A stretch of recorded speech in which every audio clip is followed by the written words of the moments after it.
अपनी ही शादी के समारोह में मैंने एक ऐसा वीडियो चलाया जो बिल्कुल ही अनुचित था। शुरुआत में मेरे दोस्तों और परिवार वालों को लगा कि ये सिर्फ एक मजाक है, स्क्रीन पर बस एक कपल मस्ती कर रहा है। लेकिन जैसे ही उन्होंने ध्यान से देखा, उन्हें एहसास हुआ कि वीडियो में जो महिला है वो आज की दुल्हन लुआन है, लेकिन उसके साथ जो आदमी था वो मैं बिल्कुल भी नहीं था। जब भीड़ सदमे में बैठी थी, उन्होंने ये भी देखा कि दुल्हन खुद अभी तक आई ही नहीं थी। मैं वहां खड़ा था, कमरे में मौजूद हर रिश्तेदार की तीखी नजरों के नीचे। मैंने एक हाथ में माइक्रोफोन उठाया और दूसरे हाथ से लू रुयान का नंबर मिलाया। उसने पहली बार फोन नहीं उठाया। मैंने हार नहीं मानी और बार बार कॉल करता रहा जब तक उसने आखिरकार फोन उठा लिया। गाड़ियों के हॉर्न की आवाज स्पीकर से साफ सुनाई दे रही थी। मेहमान इंजन की गरज सुनकर आपस में फुसफुसाने लगे। क्या लू परिवार की बड़ी बेटी सच में भाग रही थी? मैंने शांत स्वर में पूछा, तुम कहाँ हो? तुम क्यों चली गई? लू रुयान ने झुंझलाते हुए जवाब दिया, मुझे एक जरूरी काम है, दावत को टाल दो। मैंने पूछा, हमारी शादी से ज्यादा जरूरी कौन सा काम हो सकता है? उसकी गुस्से भरी आवाज पूरे हॉल में गूंज उठी। मैंने कहा ना, इसे टाल दो, मैं गाड़ी चला रही हूँ, बात करना बंद करो। आखिरकार मेरा गुस्सा भी फूट पड़ा। मैंने माइक में चिल्लाते हुए कहा, तुम सोचती हो बस टाल दो कहने से सब खत्म हो जाएगा? तुम्हें क्या लगता है ये जगह और इतने दूर से आए ये मेहमान क्या मायने रखते हैं? और मैं और चिन परिवार का क्या? मैंने इस सगाई के समारोह की तैयारी में 6 महीने लगाए और तुम्हें लगता है कि इसे टाल देना ही काफी है? तुम अपनी इज्जत तक दांव पर लगा रही हो सिर्फ भाग जाने के लिए। क्या तुम्हें सच में लगता है कि मैं अब भी तुम्हारा इंतजार करूंगा? जैसे ही ये शब्द मेरे मुंह से निकले, पूरा हॉल एकदम शांत हो गया। दूसरी तरफ लू रुयान भी सन रह गई। मेहमान हैरान थे, उनके दिमाग में तरह तरह के सवाल दौड़ रहे थे। क्या ये वही शांत और दब्बू आदमी है जिसे वे जानते थे? आखिरकार लू रुयान बोली, तुम क्या कह रहे हो? क्या तुम शादी रद्द करना चाहते हो? तुम्हारी इतनी हिम्मत नहीं है। मैंने ठंडी हंसी के साथ जवाब दिया, शादी रद्द करना कौन चाहता है, मैं या तुम? उसने झुंझला कर कहा, मैंने पहले ही कहा था, मुझे अस्पताल जाना है, कोई मेरी जान बचाने का इंतजार कर रहा है। मैंने हल्की व्यंग्य भरी मुस्कान के साथ कहा, अब तुम डॉक्टर बन गई हो? क्या तुम सिर्फ पहुंचकर ही किसी की जान बचा सकती हो? तो बताओ, अस्पताल में कौन है? क्या वो सच में मरने वाला है? क्या वो एक पल भी इंतजार नहीं कर सकता था? क्या तुम्हें सच में उसके लिए हमारी सगाई छोड़नी पड़ी? स्टेज के नीचे भीड़ में हलचल मच गई, यहाँ तक कि लू परिवार के लोग भी आपस में फुसफुसाने लगे। ऐसा कौन हो सकता है जो इतने महत्वपूर्ण समय पर उसे इस तरह मजबूर कर दे? कौन है जो लू परिवार की बड़ी बेटी, जो अपनी ठंडी और संयमित छवि के लिए जानी जाती है, उसे सब कुछ छोड़कर जाने पर मजबूर कर दे? तभी स्पीकर से लू रुयान की ठंडी आवाज आई, वो मेरा असिस्टेंट है, ईन। जैसे ही ये 2 शब्द बोले गए,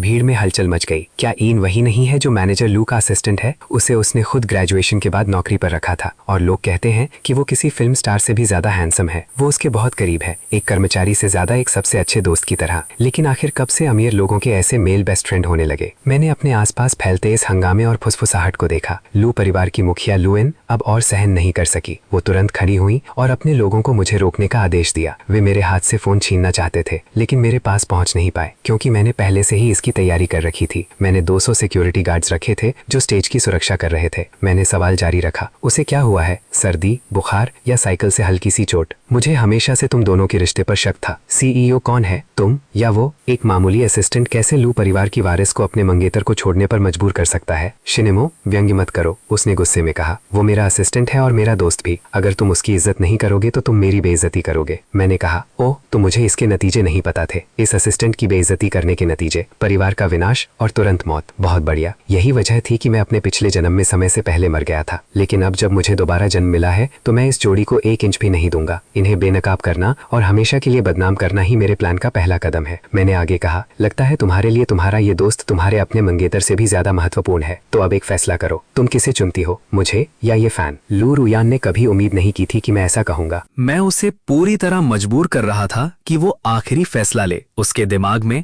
वो और येन भाई बहन जैसे थे। उसे लगा कि मैं उनके रिश्ते को गलत तरीके से समझ रहा हूँ। मुझे जवाब दो, तुम किसे चुनती हो? मैं अब भी उसी सख्ती के साथ बात कर रहा था। लू रुयान ने चुपचाप हम दोनों की तुलना की और उसे लगा कि येन उसे मुझसे बेहतर समझता है। उसने बिना सोचे उसका नाम ले दिया। जैसे ही उसने नाम लिया, मैंने तुरंत फोन काट दिया। मैं सीधे बाहस शहर की ओर निकल गया। मुझे जितनी जल्दी हो सके अस्पताल पहुंचना था। धन्यवाद, सच में धन्यवाद। उसके इस फैसले के बाद वहां मौजूद किसी भी इंसान के पास उसके लिए कुछ अच्छा कहने को नहीं बचा था।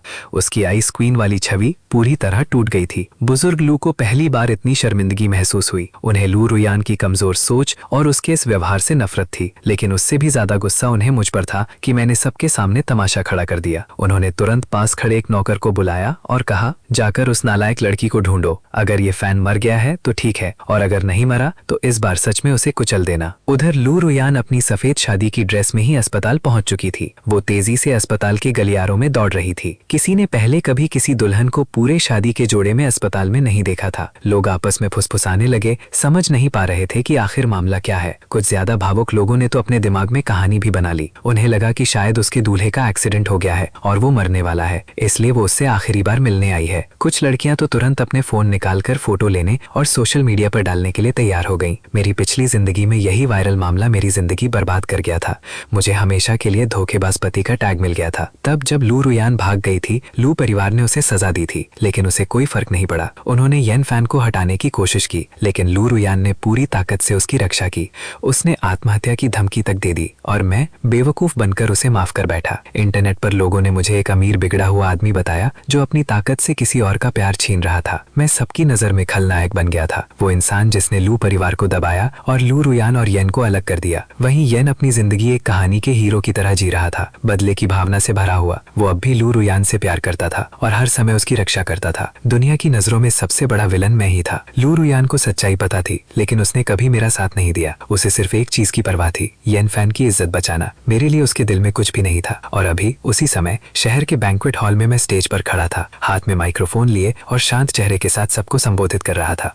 चूंकि लू परिवार की बड़ी बेटी अपना फैसला ले चुकी है, अब मैं वही करूंगा जो सही है। लुई को अंदाजा नहीं था कि मैं आगे क्या कहने वाला हूँ, लेकिन उसे एक अजीब सी बेचैनी महसूस हुई और वो मुझे रोकना चाहती थी। वो जल्दी जल्दी मेरी ओर बढ़ी और स्टेज के सामने आकर मुझे समझाने लगी। उसने कहा, चिन्मो, अगर कोई समस्या है तो हमें परिवार की तरह बंद कमरे में बात करनी चाहिए। रुयान अभी जवान है, उससे गलती हो गई, हम उसे समझा लेंगे और सब ठीक कर देंगे। अब नीचे आओ और मुझे माइक्रोफोन दे दो।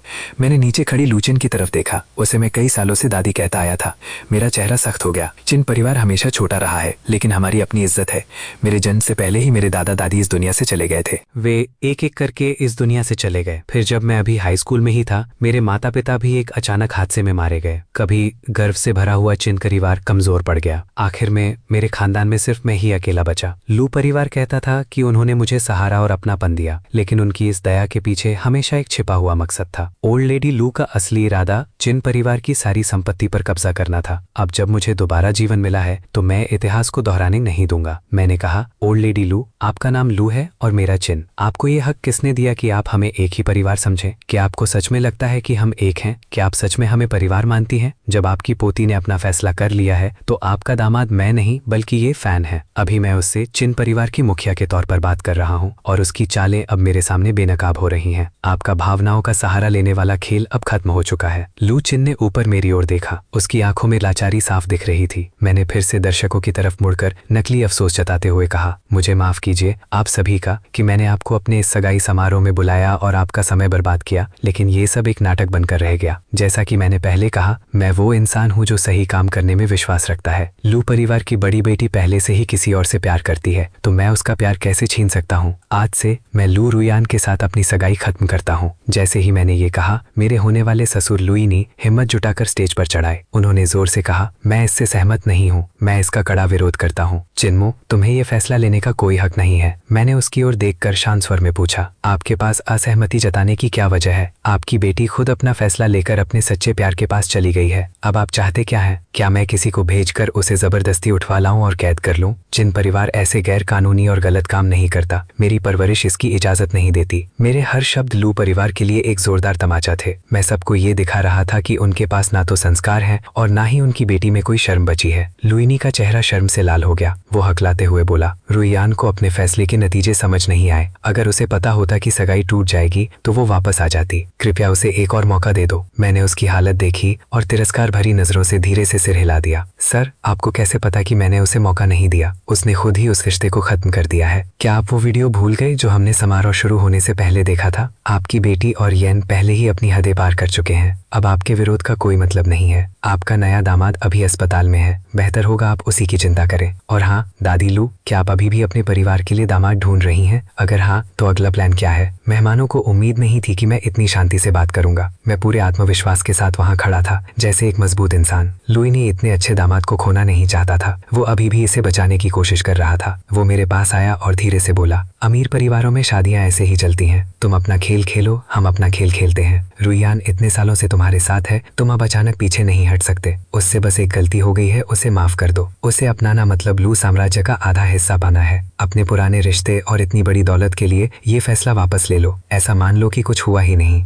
मैंने उसे देखा और मन में सोचा, क्या इनके दिमाग ने काम करना बंद कर दिया है? इतना सब होने के बाद भी ये चाहते हैं कि मैं सब कुछ नजरअंदाज कर दूं। वो फिर बोला, वैसे भी रुईयान अब भी पवित्र है, बस थोड़ा गले लगना और किस करना हुआ है, उससे ज्यादा कुछ नहीं। तुमने एक बार धोखा सह लिया, लेकिन मैं वादा करता हूँ कि दोबारा ऐसा नहीं होगा। मैंने उसकी आंखों में देखते हुए कहा, मेरे चिन परिवार को तुम्हारे लू परिवार से कुछ भी नहीं चाहिए। फिर मैं भीड़ की ओर मुड़ा और कहा, अब मैं दूसरी बात घोषित करता हूँ, आज से चिन परिवार और मेरे ननिहाल का लू परिवार के साथ कोई भी रणनीतिक संबंध नहीं रहेगा। जो प्रोजेक्ट अभी चल रहे हैं उनके खत्म होने के बाद उनसे कोई नया समझौता नहीं किया जाएगा। इस बार सिर्फ लुइनी ही नहीं बल्कि सब लोग सन्न रह गए। दादी लू इतनी डर गईं कि खड़ी भी नहीं रह सकी। गुस्से और सदमे में आकर वो सीधे जमीन पर गिर पड़ी। जल्दी करो, इन्हें अस्पताल ले जाओ। लू परिवार के लोग घबराकर उन्हें उठाने लगे और तुरंत बाहर ले गए। लुइनी ने ये सब देखा, हार मानते हुए सिर हिलाया और उनके पीछे पीछे चला गया। मैं वहीं रुका रहा और देर रात तक मेहमानों को संभालता रहा। आखिरकार शोर थम गया, लेकिन उस सन्नाटे के पीछे एक तूफान छिपा हुआ था। मैं वापस लिविंग रूम में गया और वहां अपने दोस्त शिन्यूचू को पाया। हम दोनों चुपचाप बैठे रहे, इस पूरे हंगामे के बाद खुद को संभालने की कोशिश करते हुए। शिन्यू किसी देर से खिले गुलाब की तरह थी, शांत लेकिन बेहद आकर्षक। उसमें एक ऐसा खिंचाव था जिसे नजरअंदाज करना मुश्किल था। अगर लू रुईयान एक ठंडी बर्फीली कमल की तरह थी तो शिन्यूचू एक रहस्यमयी काले गुलाब जैसी थी। मैंने धीरे से कहा, शिन्यू, हालात का बोझ मुझ पर साफ महसूस हो रहा था। वो मुझसे कुछ साल बड़ी थी लेकिन हमेशा सही बात कहती थी। मेरी बहन चिन्या ने उसे कुछ समय पहले ही गोद लिया था। उसने पूछा, क्या तुम सच में ये सब छोड़ने वाले हो? लू रुईयान ने मेरे साथ सच में ऐसा किया? उसने वाकई ये सब कर दिया। मैं ऐसे बर्दाश्त नहीं कर सकता। वो मेरे सच्चे प्यार के साथ ऐसा धोखा कैसे कर सकती है? ये कहते कहते उसकी आंखों से आंसू बहने लगे। इस बार मैं भी खुद को संभाल नहीं पाया और पूरी तरह टूट गया। मैं कुर्सी पर गिर पड़ा जैसे सारी ताकत खत्म हो गई हो। मेरी आंखें खाली थीं, दुख, निराशा और बेबसी से भरी हुई। दोबारा जीवन मिलने के बाद भी मेरा एक हिस्सा अब भी इस बात पर यकीन नहीं कर पा रहा था। मुझे यकीन नहीं हो रहा था कि रुईयान मेरे साथ ऐसा कर सकती है। आज जो हुआ वो तो सिर्फ शुरुआत है। असली दर्द तो उससे भी कहीं ज्यादा गहरा है। ये सब उस दर्द के सामने कुछ भी नहीं है जो उसने 10 साल पहले मुझे दिया था। ये फैन के लिए उसने मुझे जिंदा लाश बना दिया था। क्या मैंने उसे दिलासा दिया? नहीं, ये मामला यहीं खत्म नहीं होगा। लू रुईयान तो बस शुरुआत है। मैं पूरे लू परिवार को उनके फैसले की कीमत चुकवाऊंगा। मैंने उसकी ओर देखा और पूछा, तुम्हारे हिसाब से एक औरत के लिए सबसे ज्यादा महत्वपूर्ण क्या होता है? उसके जवाब देने से पहले ही मैं खुद बोल पड़ा, आज मैं उन तस्वीरों को सार्वजनिक करने वाला हूँ। लू रुईयान की बेवफाई को उजागर करना दो धारी तलवार है, लेकिन अब वो मेरे बारे में भूल सकती है। इस जन्म में किसी बड़े और सम्मानित परिवार में शादी करने का उसका सपना अब खत्म हो चुका है। लू परिवार उसे कभी भी हीन जैसे किसी मामूली इंसान के साथ रहने नहीं देगा। हमें कुछ करने की भी जरूरत नहीं पड़ेगी। उनका परिवार खुद ही टूट जाएगा। लू परिवार खुद ही उन दोनों से निपट लेगा। हमें सिर्फ ली परिवार पर ध्यान देना है। मैं लू परिवार को पूरी तरह बर्बादी की ओर ले जाऊंगा। नफरत से भरा हुआ मैंने अपने हाथ में पकड़ा चाय का कप कसकर पकड़ लिया, फिर उसे रखकर मैंने मना कर दिया। मेरी आंखों में ठंडापन था जिसमें गुस्से और हिंसा की झलक साफ दिख रही थी। शिन्यूचू ने मुझे कभी इस रूप में नहीं देखा था। मैं उसे बिल्कुल अलग इंसान लग रहा था। उसने मेरी ओर देखकर कहा, ठीक है, मैं हमेशा तुम्हारे साथ रहूंगी। जिन परिवार तुम्हारी ताकत है और हम मिलकर उनसे 10 गुना कीमत वसूल करेंगे। वो झुककर मेरे माथे को छूती है जैसे बचपन में किया करती थी। मैंने उसके चेहरे को देखा, वही चेहरा जिसे मैंने अपनी पिछली जिंदगी में बहुत याद किया था। जब मैं बेहोश और लाचार था, वो रोज मेरी देखभाल करने आती थी। वो मुझे करवट दिलाती, मेरे हाथ पैरों की हल्की मालिश करती। वो मेरे कानों में धीरे धीरे दुनिया की हर खबर सुनाती थी और हर बार जाते समय मेरे सिर पर हाथ फेरती थी। मैं खुद को रोक नहीं पाया। मैं खड़ा हुआ और उसे कसकर गले लगा लिया। अब मैं वो इंसान नहीं था जिसे शिन्यूचू पहले जानती थी। पिछले जन्म में मैं भटक गया था। मुझे याद आया कि लू रुईयान ने उसके साथ कैसा व्यवहार किया था और उसका दुखद अंत क्या हुआ था। ये सोचकर मेरे दिल में गहरा पछतावा भर गया। मैंने खुद को कोसा कि मैंने कभी लू रुईयान से प्यार किया और उसे अपने परिवार को चोट पहुंचाने दिया। मैंने कसम खाई कि अब ऐसा कभी नहीं होने दूंगा। मैंने अपना सिर उसके कंधे पर रख दिया और उसकी जानी पहचानी खुशबू को महसूस किया। जो कुछ मैंने खो दिया था उसे फिर से पाकर मैं टूट गया और जोर जोर से रोने लगा। अचानक गले लगाने से वो थोड़ी सख्त हो गई, क्योंकि कई सालों बाद हम इतने करीब आए थे।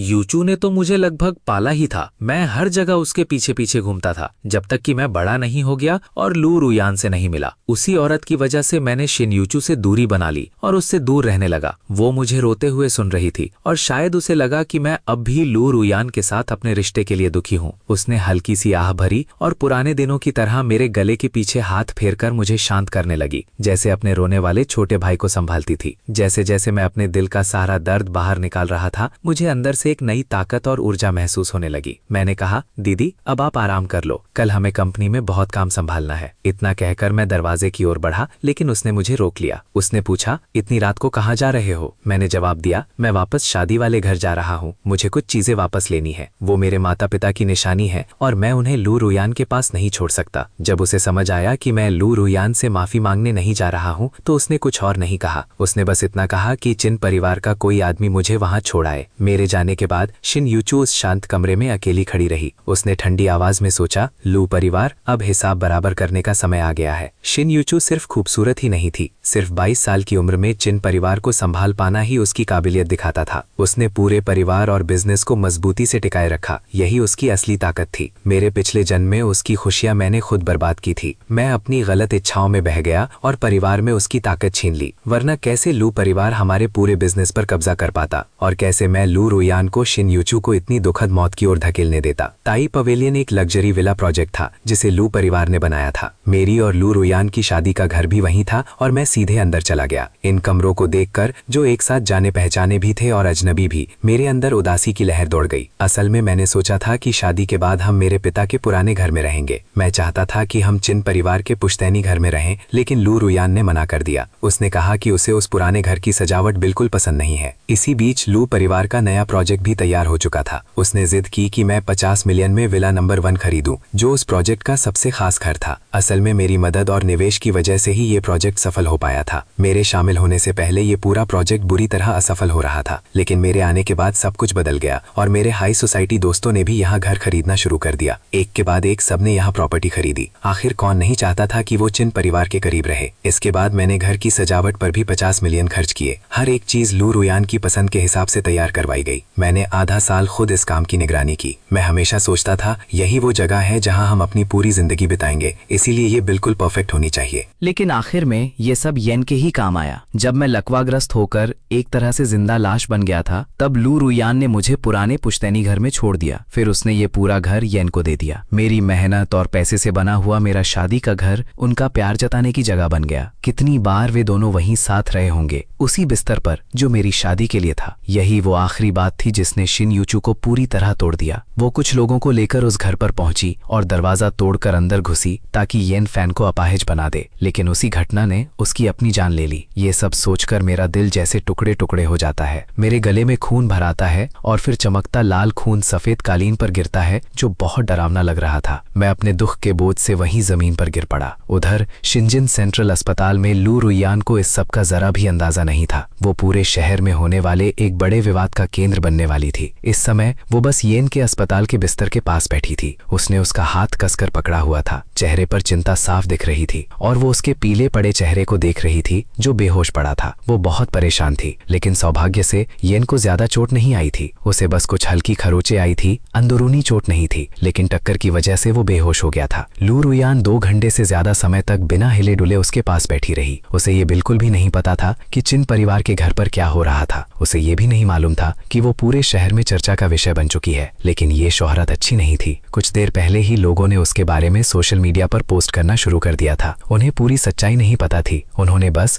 उसे अस्पताल में येन के पास भागते हुए देखा था। ऑनलाइन लोग उसकी तारीफ कर रहे थे कि वो कितनी वफादार है। लोग उसकी खूबसूरती और उसके सच्चे प्यार की बातें कर रहे थे और पोस्ट तेजी से वायरल हो रही थी। लेकिन ये सब जल्दी ही बदलने वाला था। जो लोग सगाई समारोह में मौजूद थे उन्हें सच्चाई पता थी और वे धीरे धीरे इंटरनेट पर असली बात फैलाने लगे। लोग अब सवाल उठाने लगे। उन्हें समझ नहीं आ रहा था कि वो असल में कौन है। लू रुयान, लू परिवार की बड़ी बेटी, और अस्पताल के बिस्तर पर पड़ा आदमी सिर्फ उसका असिस्टेंट येन फैन था। आज रात उसकी सगाई मुझसे होने वाली थी, चिन परिवार के वारिस से, लेकिन वो मुझे छोड़कर भाग गई, और वो भी शादी के कपड़ों में, सिर्फ उस आदमी के पास जाने के लिए। तो फिर दूल्हा कहाँ था? लोग इस जोड़ी को आशीर्वाद दे रहे थे और ये देखकर मेरा खून खौल उठता था। आखिरकार किसी ने लू रुयान और येन फैन की सच्चाई उजागर कर दी। उन्होंने सब कुछ पोस्ट कर दिया, यहाँ तक कि सगाई समारोह की तस्वीरें भी। उन तस्वीरों में मैं उस बड़े स्टेज पर अकेला खड़ा था। मेरे चेहरे पर सिर्फ निराशा और टूटे हुए दिल की झलक थी, और मेरे पीछे लगी बड़ी स्क्रीन पर सच्चाई पहली बार सबके सामने आ रही थी। एक फोटो में लू रुयान पजामे में येन के साथ उसी कमरे में दिखाई दे रही थी। सबूत इतने इतने साफ थे कि किसी भी तरह का शक नहीं बचा था। अब ये पूरी तरह साबित हो चुका था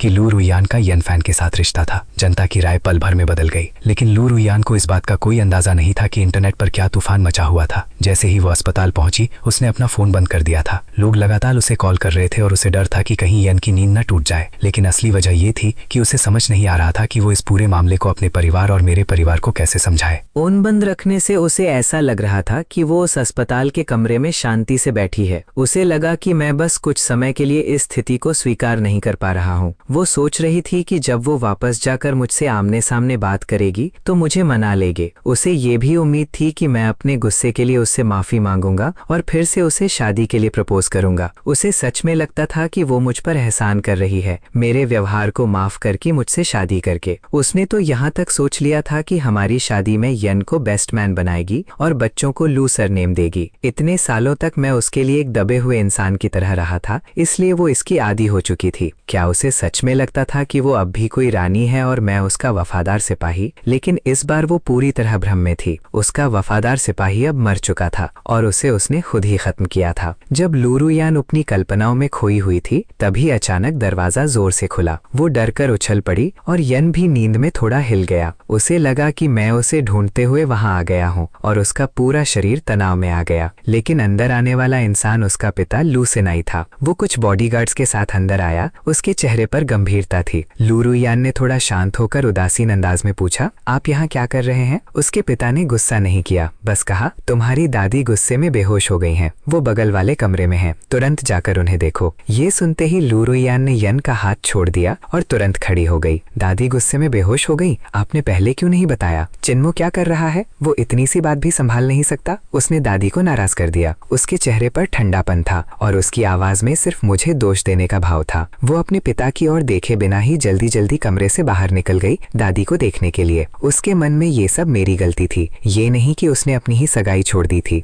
वो मानने को तैयार ही नहीं थी कि इस पूरे हालात की वजह उसके अपने फैसले थे। उसे ये बिल्कुल भी अंदाजा नहीं था कि जैसे ही उसने यन को चुना, मैं दुनिया के सामने हमारी सगाई खत्म करने का ऐलान कर चुका था। उसके पिता ने उसे नहीं रोका, बस यन की तरफ देखा और हल्की हंसी के साथ कहा, अब नाटक बंद करो। यन वहीं चुपचाप लेटा रहा, बेहोश होने का अभिनय करता हुआ। लेकिन लू सेनाई उसकी चाल समझ गया और गार्ड से कहा, यहीं रहो और इस पर नजर रखो, इसे कहीं जाने मत देना। इतना कहकर वो कमरे से बाहर चला गया। दरवाजा बंद होते ही यन की पलकों में हल्की हरकत हुई।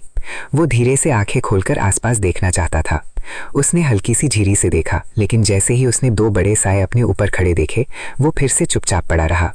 उधर लू रुयान बगल वाले वीआईपी कमरे में पहुंच गई, जहां परिवार के सिक्योरिटी गार्ड खड़े थे। वो अंदर गई और अपनी बूढ़ी दादी को बिस्तर पर कमजोर हालत में लेटे देखा। ये देखकर वो घबरा गई और तुरंत रोने लगी। उसने अपनी दादी की निजी नौकरानी आंटी जॉन से पूछा, दादी को क्या हुआ? ये कैसे हो गया? आंटी जॉन कुछ पल चुप रही। वो बचपन से ही लू परिवार के साथ थी और 50 साल से उनकी सेवा कर रही थी। वो हर मुश्किल में दादी के साथ रही थी। उसने लू रुयान को बचपन से बड़ा होते देखा था और कभी नहीं सोचा था कि वो ऐसा कर सकती है। लेकिन अब सच्चाई उसके सामने थी। उसकी मालकिन ने अपनी ही सगाई छोड़ दी थी, सिर्फ अपने असिस्टेंट को देखने अस्पताल आने के लिए। आंटी जॉन ने धीरे से कहा, मालकिन गुस्से में बेहोश हो गई थी, वो जल्द ही होश में आ जाएंगी। लू रुयान कुछ और पूछती उससे पहले ही बिस्तर पर लेटी बूढ़ी महिला ने धीरे धीरे आंखें खोल दी। आंटी जॉन तुरंत उनकी मदद करने दौड़ी और लू रुयान भी पास आ गई। दादी, आप ठीक हैं? आपको कैसा लग रहा है? फिर उसने पूछा, और चिन्मो कहाँ है? आप बेहोश हो गई थी।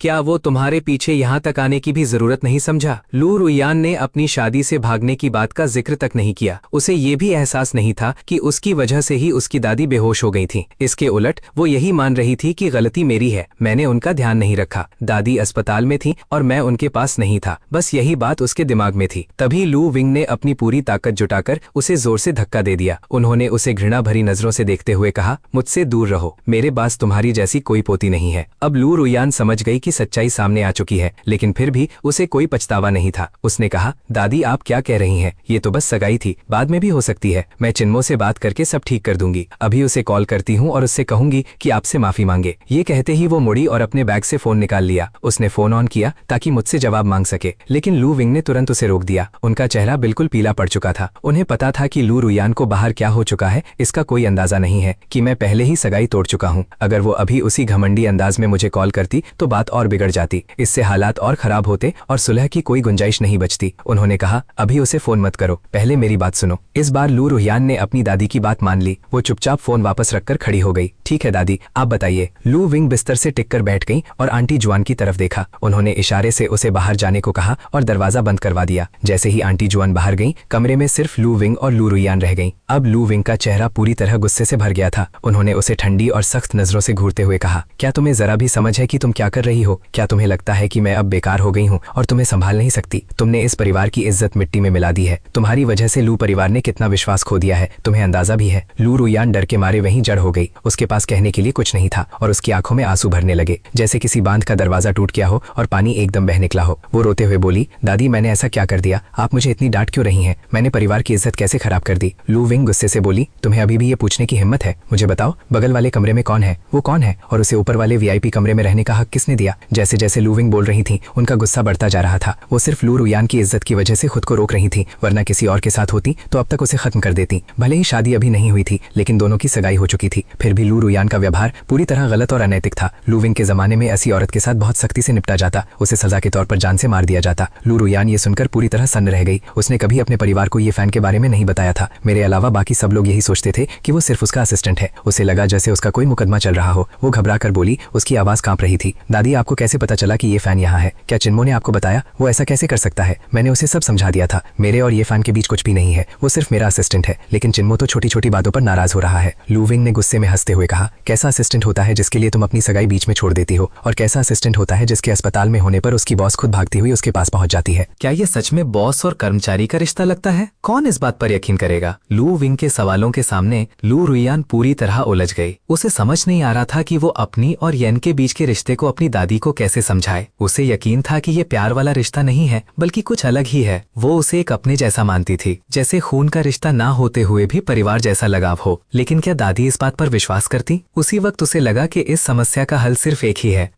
अगर मैं आकर सब समझा दूं तो दादी को मानना ही पड़ेगा। उसने तुरंत मुझे फिर से कॉल करने की कोशिश की ताकि मैं वहां आ जाऊं। इस बार लू विंग ने उसे रोका नहीं। उन्होंने बस उसे ठंडे भाव से देखते हुए कहा, अंदाजे लगाना बंद करो, वो तुम्हारा फोन नहीं उठाएगा। लू रुहियान को उनकी बात पर विश्वास नहीं हुआ, लेकिन जब उसने कॉल किया तो मैंने फोन नहीं उठाया। पहले ऐसा कभी नहीं हुआ था। जब भी वो मुझे कॉल करती, मैं 3 सेकंड के अंदर फोन उठा लेता था। लेकिन आज उसने लगातार 3 बार कॉल किया और हर बार सिर्फ खामोशी मिली। लू विंग ने कहा, मैं तुम्हें सच्चाई बताती हूँ। उन्होंने गहरी सांस ली और सब कुछ बताने का फैसला किया। उन्होंने विस्तार से बताया कि उसके जाने के बाद क्या क्या हुआ, कैसे मैंने उसे कॉल किया और पूरे मामले का वीडियो तक रिकॉर्ड करवाया, कैसे मैंने लू रुहियान को उसी समय फैसला लेने पर मजबूर कर दिया और आखिर में मैंने सबके सामने हमारी सगाई खत्म करने का ऐलान कर दिया। उन्होंने सिर्फ एक बात छुपाई, लू रुहियान और येन फैन की तस्वीरें। उनके बीच की नजदीकियों के बारे में वो अभी उसे नहीं बताना चाहती थी। ये सब सुनकर लू रुहियान पूरी तरह सन्न रह गई। उसे विश्वास ही नहीं हो रहा था कि मैंने सबके सामने रिश्ता खत्म कर दिया। उसके चेहरे पर हैरानी साफ झलक रही थी। वो धीरे से बोली, ये कैसे हो सकता है? वो मुझसे इतना प्यार करता है, वो हमारी सगाई कैसे तोड़ सकता है? नहीं, मुझे अभी उसके पास जाना होगा। मुझे उससे पूछना है कि इसका क्या मतलब है। उसकी हिम्मत कैसे हुई ऐसा करने की? वो मुड़ी और दरवाजे की तरफ बढ़ने लगी। तभी लू विंग ने उसे रोका, वापस आओ, अब उससे मिलने का क्या फायदा? लू विंग ने भारी मन से अपनी पोती की ओर देखा। उन्हें समझ आ गया था कि लू रुहियान अब सही और गलत में फर्क करना भी भूल चुकी है। ये सिर्फ परवरिश की कमी नहीं थी, असल वजह ये थी कि अब मैं उसे बिगाड़ना बंद कर चुका था। उन्होंने सख्ती से पूछा, इस बार सच सच बताओ, उस लड़के के साथ तुम्हारा असली रिश्ता क्या है? तुम दोनों के बीच कितनी हद तक बात पड़ चुकी है? ये सवाल सुनकर लू रुहियान ठिठक गई। उसकी आंखों में झिझक और अपराधबोध साफ दिखाई दे रहा था। वो कुछ पल चुप रही, फिर कांपती आवाज में बोली, दादी आप क्या कह रही हैं? मेरा और येनफेन का ऐसा कोई रिश्ता नहीं है। आप मुझ पर विश्वास कीजिए, हम बस सहकर्मी हैं, दोस्त हैं। चिन्मो की बातों पर ध्यान मत दीजिए। फोन पर जब मैंने कहा कि मैं येनफेन को चुनती हूँ, उसका मतलब सिर्फ इतना था कि मैं अस्पताल जा रही हूँ। मेरा मतलब ये नहीं था कि मैं चिन्मो को छोड़ रही हूँ। मैं उसे कैसे छोड़ सकती हूँ? अंदर ही अंदर वो सच बोल रही थी। उसका कभी इरादा नहीं था कि वो मेरे परिवार की दौलत छोड़ दे। वो बस मेरे गुस्से भरे व्यवहार से नाराज होकर ऐसा बोल गई थी।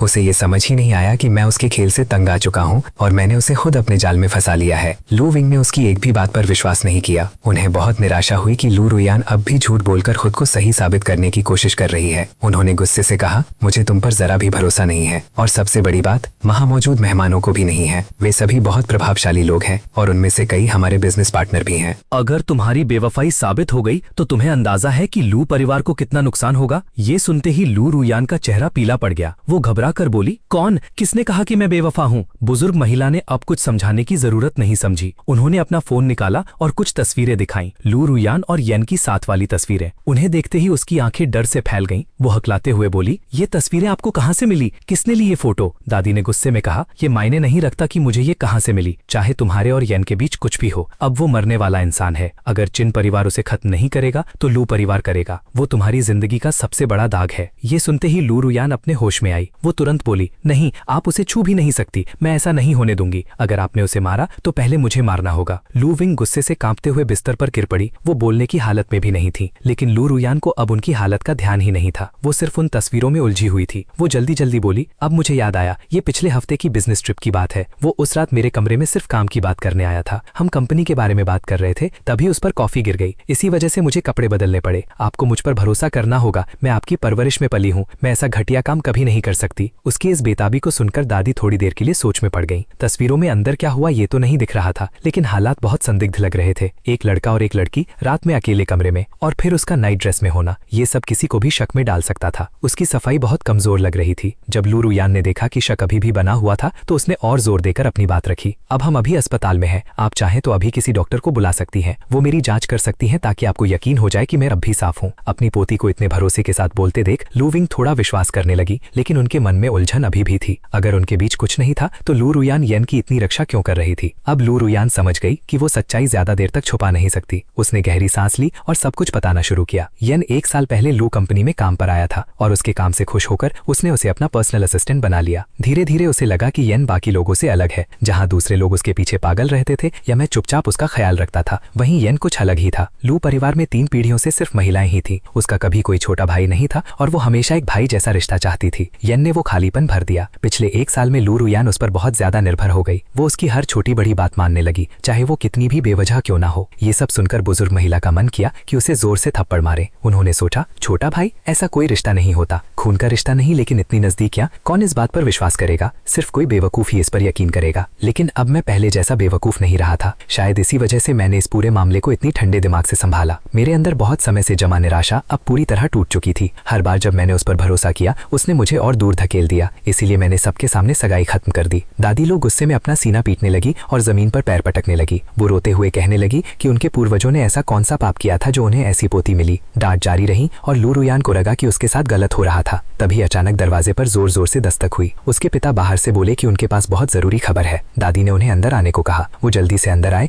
और उनके हाथ में एक टैबलेट था। उन्होंने स्क्रीन दिखाते हुए बताया कि ये मामला इंटरनेट पर तेजी से फैल रहा है। लोगों की राय पूरी तरह लू परिवार के खिलाफ हो गई है। वो घबरा कर बोले, अब हम क्या करें? दादी लू को उनका घबराया हुआ चेहरा बिल्कुल पसंद नहीं आया। उन्हें लगा कि वो कोई फैसला लेने के लायक ही नहीं है। उन्होंने सोचा कि वो एक 20 साल के लड़के मेरे से भी कमजोर हैं, जो इतनी बड़ी स्थिति में भी शांत बना रहा। गुस्से में उन्होंने उसे डांटते हुए कहा कि पहले अपने इस बेकार और घबराए हुए चेहरे को संभाले। एनी ने और भी ज्यादा सिर झुका लिया, जबकि लू रुयान उसे घृणा भरी नजरों से देख रही थी। वो अपने पिता से हमेशा से नफरत करती थी। असल में वो सिर्फ इसलिए इस परिवार का हिस्सा था क्योंकि लू परिवार में कोई पुरुष वारिस नहीं था, और क्योंकि वो परिवार को बेटा नहीं दे पाया, पत्नी के मरने के बाद उसे बिल्कुल बेकार समझ कर रखा गया। एनी इस तरह के व्यवहार का आदी हो चुका था, इसलिए उसे गुस्सा नहीं आया। उसने बस कहा कि वे टैबलेट पर खबर देखें। जैसे ही दोनों ने खबर देखी, रुयान गुस्से से कांपने लगी और बुजुर्ग महिला वहीं बेहोश हो गई। ऑनलाइन हालात पूरी तरह बेकाबू हो चुके थे। मेरी और उसकी छवि बिल्कुल उलट दिशा में जा रही थी। जैसे जैसे समय बीत रहा था, लोग मेरी तरफ सहानुभूति दिखाने लगे। अंदर की जानकारी रखने वाले लोग इंटरनेट पर मेरे द्वारा लू रुयान के लिए किए गए हर काम को शेयर करने लगे। किसी ने तो मेरे परिवार द्वारा दिए गए भारी भरकम दहेज की लिस्ट भी लीक कर दी। जब लोगों ने मेरी दरियादिली देखी तो उन्होंने उसके व्यवहार को अमानवीय बताया। अब लू रुयान के पास खुद को बचाने का कोई रास्ता नहीं था। अगर वो ये भी कहती कि वो और ये फैन सिर्फ भाई बहन जैसे हैं, तो भी कोई उस पर भरोसा नहीं करता। क्या उसे सच में लगा कि लोग इतने बेवकूफ हैं? जनता उसे खुलकर कोस रही थी और इसका असर पूरे लू परिवार के कारोबार पर पड़ रहा था। इंटरनेट उनके खिलाफ एक युद्ध भूमि बन चुका था। लोगों ने लू परिवार के सभी प्रोडक्ट्स के बहिष्कार की मांग शुरू कर दी। अगली सुबह तक निवेशक घबरा जाएंगे और तेजी से उनके शेयर बेचने लगेंगे। जो होने वाला था वो साफ दिखाई दे रहा था। अगला दिन लू परिवार के लिए किसी डरावने सपने से कम नहीं होने वाला था। अगर उन्होंने तुरंत कुछ नहीं किया तो सालों तक इस नुकसान से उभर नहीं पाएंगे। मेरे परिवार से लिया गया पैसा और उनकी बढ़ती हुई संपत्ति पल भर में खत्म हो सकती थी। अब जाकर लू रुयान को अपने किए का नतीजा समझ में आया। वो रोते हुए बोली, दादी अब क्या करें, हमें क्या करना चाहिए? बुजुर्ग महिला गुस्से में बोली, मुझसे क्यों पूछ रही हो, मुझे क्या पता। अब वो अपना गुस्सा रोक नहीं पाई। उन्होंने आगे बढ़कर लू रुयान के गाल पर जोरदार थप्पड़ मार दिया। लू रुयान अपना चेहरा पकड़कर रोने लगी। दादी मुझसे गलती हो गई, मैं मानती हूँ। क्या चिन्मो सच में हमें छोड़ चुका है? मैं सगाई तोड़ना नहीं चाहती, मैं उससे प्यार करती हूँ। मैंने उसे धोखा नहीं दिया, मेरा कोई अफेयर नहीं है। अब वो पहले जैसी ठंडी और घमंडी लड़की नहीं रही थी। जो लड़की कभी सबको बर्फ की देवी लगती थी वो अब बिल्कुल टूट चुकी थी। अब वो बस एक छोड़े हुए पालतू जानवर जैसी लग रही थी। बुजुर्ग महिला ने तंज कसते हुए कहा, अब समझ में आया कि तुम गलत थी, लेकिन अब बहुत देर हो चुकी है। अगर खेल खेलना था तो कम से कम समझदारी से खेलती।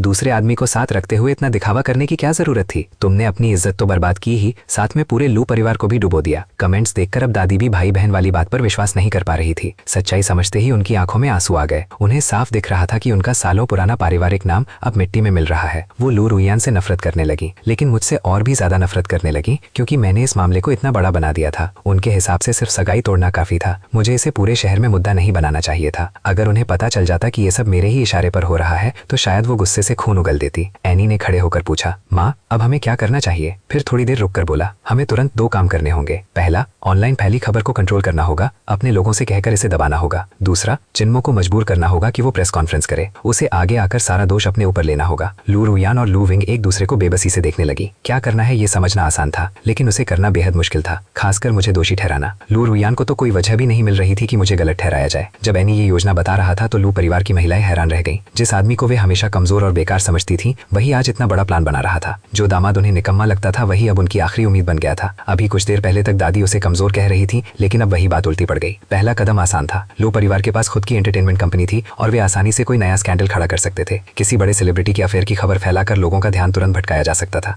दूसरा मुद्दा ये फैन की पहचान का था। उन्होंने फैसला किया कि ये कहा जाएगा कि परिवार ने उसे गोद लिया है ताकि वो आधिकारिक तौर पर लू रुयान का पालित भाई माना जाए। लेकिन सबसे अहम बात मैं था। मुझे दुनिया के सामने ये कहना था कि मैंने छोटी सोच और जलन में आकर ऐसा किया। मुझे ये स्वीकार करना था कि मैंने उनके साफ रिश्ते को गलत समझा और अपने ज्यादा प्यार की वजह से ये सब हंगामा खड़ा कर दिया। पहले 2 काम करना आसान था। असली समस्या ये थी कि शायद मैं सब में साथ ही न दूं। लू विंग ने थोड़ा सोचा और तुरंत आदेश देना शुरू कर दिया, एनी मैं तुम्हें अभी के अभी लू ग्रुप का वाइस प्रेसिडेंट नियुक्त करती हूँ। इस मामले की पूरी जिम्मेदारी अब तुम्हारी है। मैं और रुयान चिन्मो को संभालेंगे। तुम आज रात ही ऑनलाइन खबरों को कंट्रोल करो। एनी तो जैसे इसी मौके का इंतजार कर रहा था। वो खुशी खुशी टैबलेट लेकर बाहर चला गया। जैसे ही वो गया लू विंग का चेहरा गंभीर हो गया। रुयान सच सच बताओ, क्या तुमने ये फैन के साथ शारीरिक संबंध बनाए हैं या नहीं? उन्हें अब भी भरोसा नहीं था कि उनका रिश्ता सिर्फ भाई बहन जैसा है। रुयान को यकीन नहीं हो रहा था कि उसकी अपनी दादी भी उस पर विश्वास नहीं कर रही। वो बोली, दादी प्लीज, मैं अपनी माँ की कसम खाकर कहती हूँ हमारे बीच कुछ नहीं हुआ। मैं उसे सिर्फ छोटे भाई की तरह देखती हूँ, उससे ज्यादा कुछ नहीं। माँ का नाम सुनकर लू विंग की आंखों में एक पल के लिए झिझक दिखी। फिर उन्होंने कहा, ठीक है, लेकिन हमें सबूत चाहिए। तुम्हें तुरंत मेडिकल चेकअप कराना होगा ताकि रिपोर्ट से सब साफ हो सके और हम चिन्मो को समझा सके। रुयान को समझ नहीं आया कि दादी किस तरह के सबूत की बात कर रही हैं। फिर लू विंग की नजर नीचे गई और रुयान सब समझ गई। दादी उसे वर्जिनिटी टेस्ट करवाने को कह रही थी। 1 घंटे बाद रुयान क्लिनिक से बाहर निकली। उसका चेहरा शर्म से लाल था। वो मेडिकल रिपोर्ट को कसकर पकड़े हुए सीधे पुराने चिन परिवार के घर की ओर चल पड़ी। रास्ते भर उसने मुझे कई बार कॉल किया, लेकिन मैंने फोन नहीं उठाया। उसे समझ नहीं आ रहा था कि मैं गुस्से में हूँ या सो रहा हूँ, लेकिन सच इससे भी ज्यादा गहरा था। उधर जैसे ही वो वहां पहुंचने वाली थी, मैं अपनी बेहोशी से जागा। खून की उल्टी करना ऐसा लग रहा था जैसे मैं अपने अतीत को अलविदा कह रहा हूँ। मैंने धीरे से कहा, लू रुयान, मैंने आखिरकार तुम्हें अपने दिल से निकाल दिया। उस खून के निकलने के बाद ऐसा लगा जैसे मेरे अंदर की सारी गर्माहट खत्म हो गई हो। मेरा दिल हल्का लगने लगा, जैसे मेरा सारा प्यार उसी खून के साथ बह गया हो। जो बोझ मेरी आत्मा को दबा रहा था वो अब खत्म हो चुका था। मैंने अपने फोन की स्क्रीन देखी, फिर पूरे घर पर नजर डाली और धीरे से कहा, अब विदा लेने का वक्त आ गया है। मैंने शराब की अलमारी से रेड वाइन की बोतल उठाई।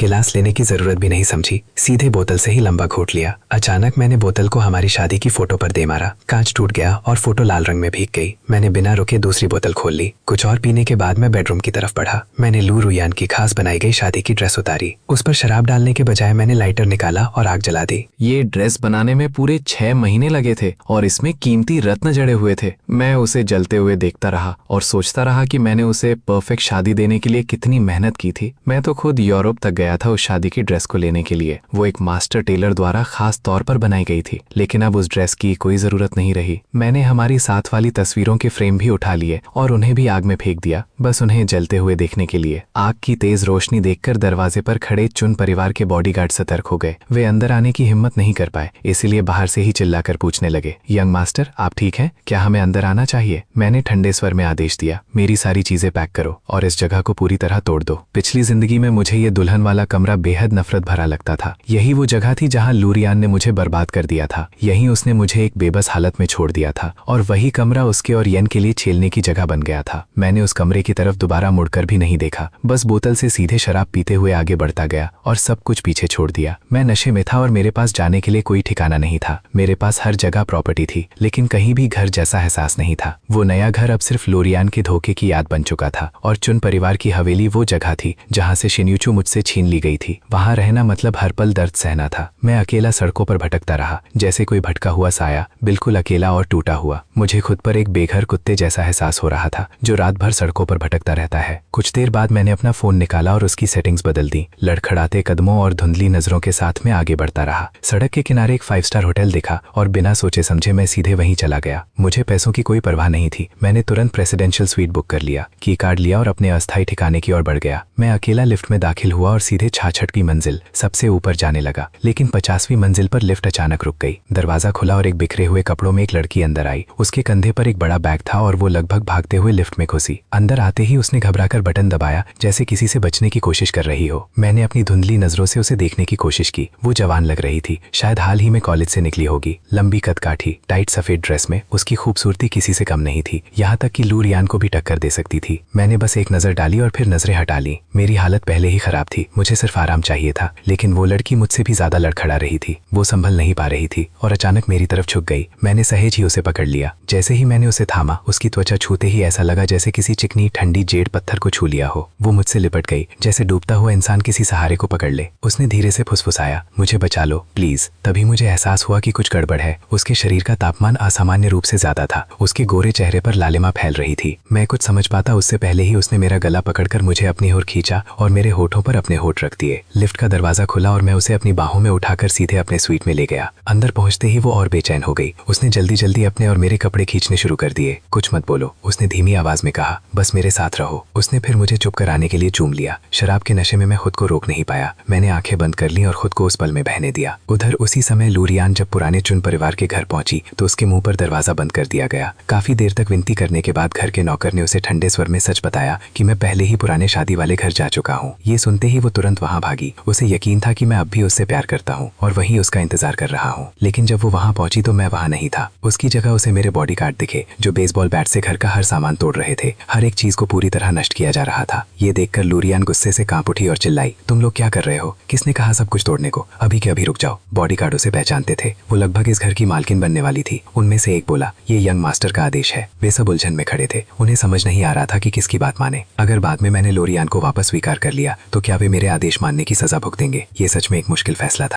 मुझसे दोबारा मत कहलवाओ, अभी इसी वक्त यहाँ से निकल जाओ। बॉडीगार्ड घबराकर इधर उधर देखने लगे। आखिरकार उनके पास कोई विकल्प नहीं था। उन्होंने अपने बैट नीचे रखे और चुपचाप वहां से चले गए। उनके जाते ही लूरियान जमीन पर गिर पड़ी। अब उसे समझ आ गया था कि मैं सच में गंभीर था। ये कोई गुस्से का पल नहीं था। मैं सच में उससे हमेशा के लिए दूर हो चुका था। चिनिमो, क्यों? तुम मुझे एक बार समझाने का मौका भी क्यों नहीं दे रहे? वो फर्श पर बांटकर फूट फूट कर रोने लगी। तभी उसकी नजर कालीन पर पड़े गहरे धब्बे पर गई। सफेद कालीन पर जमे हुए खून के लाल निशान साफ दिखाई दे रहे थे। मैंने वहीं खून उगला था और अब जाकर उसे एहसास हुआ कि उसने मेरे साथ क्या किया है। वो वहीं बैठी रह गई, टूटकर रोती हुई। अपने किए का बोझ उसे कुचल रहा था। वो ठंडी हवा में उड़ते हुए सूखे पत्ते जैसी लग रही थी, खूबसूरत लेकिन पूरी तरह बेबस। उधर उसी समय मैं उस रहस्यमयी लड़की के साथ लग्जरी प्रेसिडेंशियल स्वीट में था। करीब 1 घंटे बाद सब शांत हो गया। दवा का असर उतर चुका था। वो बिस्तर पर थक कर गिर गई और मुझे भी राहत मिली। सुबह की धूप कमरे में फैलने लगी। वो सबसे पहले जागी। वो किसी खिले हुए सफेद कमल जैसी लग रही रही थी, साफ, उजली और आकर्षक। उसके चेहरे पर हल्की लाली थी जो उसकी मासूमियत और निखार को और बढ़ा रही थी। कुछ देर तक वो वहीं बैठी सब कुछ समझने की कोशिश करती रही। धीरे धीरे उसे एहसास हुआ कि वो एक अनजान कमरे में है और उसके पास एक अनजान आदमी सो रहा है। उसकी पहली प्रतिक्रिया चीखने की थी। उसे याद आया कल उसने अपने सहकर्मी जियांग जिया के साथ एक शो के बाद कुछ निवेशकों से मिलने का न्योता स्वीकार किया था। वहां पहुंचने से पहले ही उसे इशारा दे दिया गया था कि आज रात उसे समझौता करना होगा। वो समझ नहीं पाई थी कि इसका मतलब क्या है, लेकिन जब उसे सच्चाई पता चली उसने मना कर दिया। वो वहां से निकलना चाहती थी लेकिन जियांग जिया ने उसे रोका। फिर उसने कहा कि बस एक आखिरी ड्रिंक लेकर चली जाए। उसे लगा एक ड्रिंक से कुछ नहीं होगा, लेकिन वही उसकी सबसे बड़ी गलती थी। उस ड्रिंक में कुछ गड़बड़ थी। उसकी नजर धुंधली होने लगी, शरीर कमजोर पड़ गया और धीरे धीरे उसकी चेतना खत्म होने लगी।